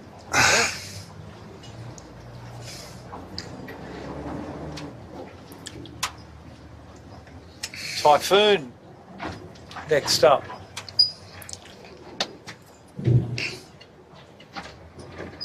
Might want to top the main, Craig.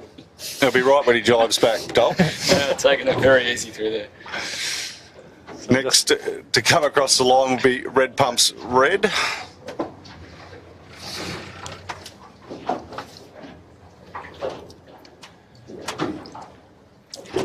So once again, Bruce probably, you know, happy to get around the track. They're a new crew, they're learning, but I know he's very determined, Bruce, and he'll be looking for more than that. But next up is the fireball. Well done from the young fellas on the fireball.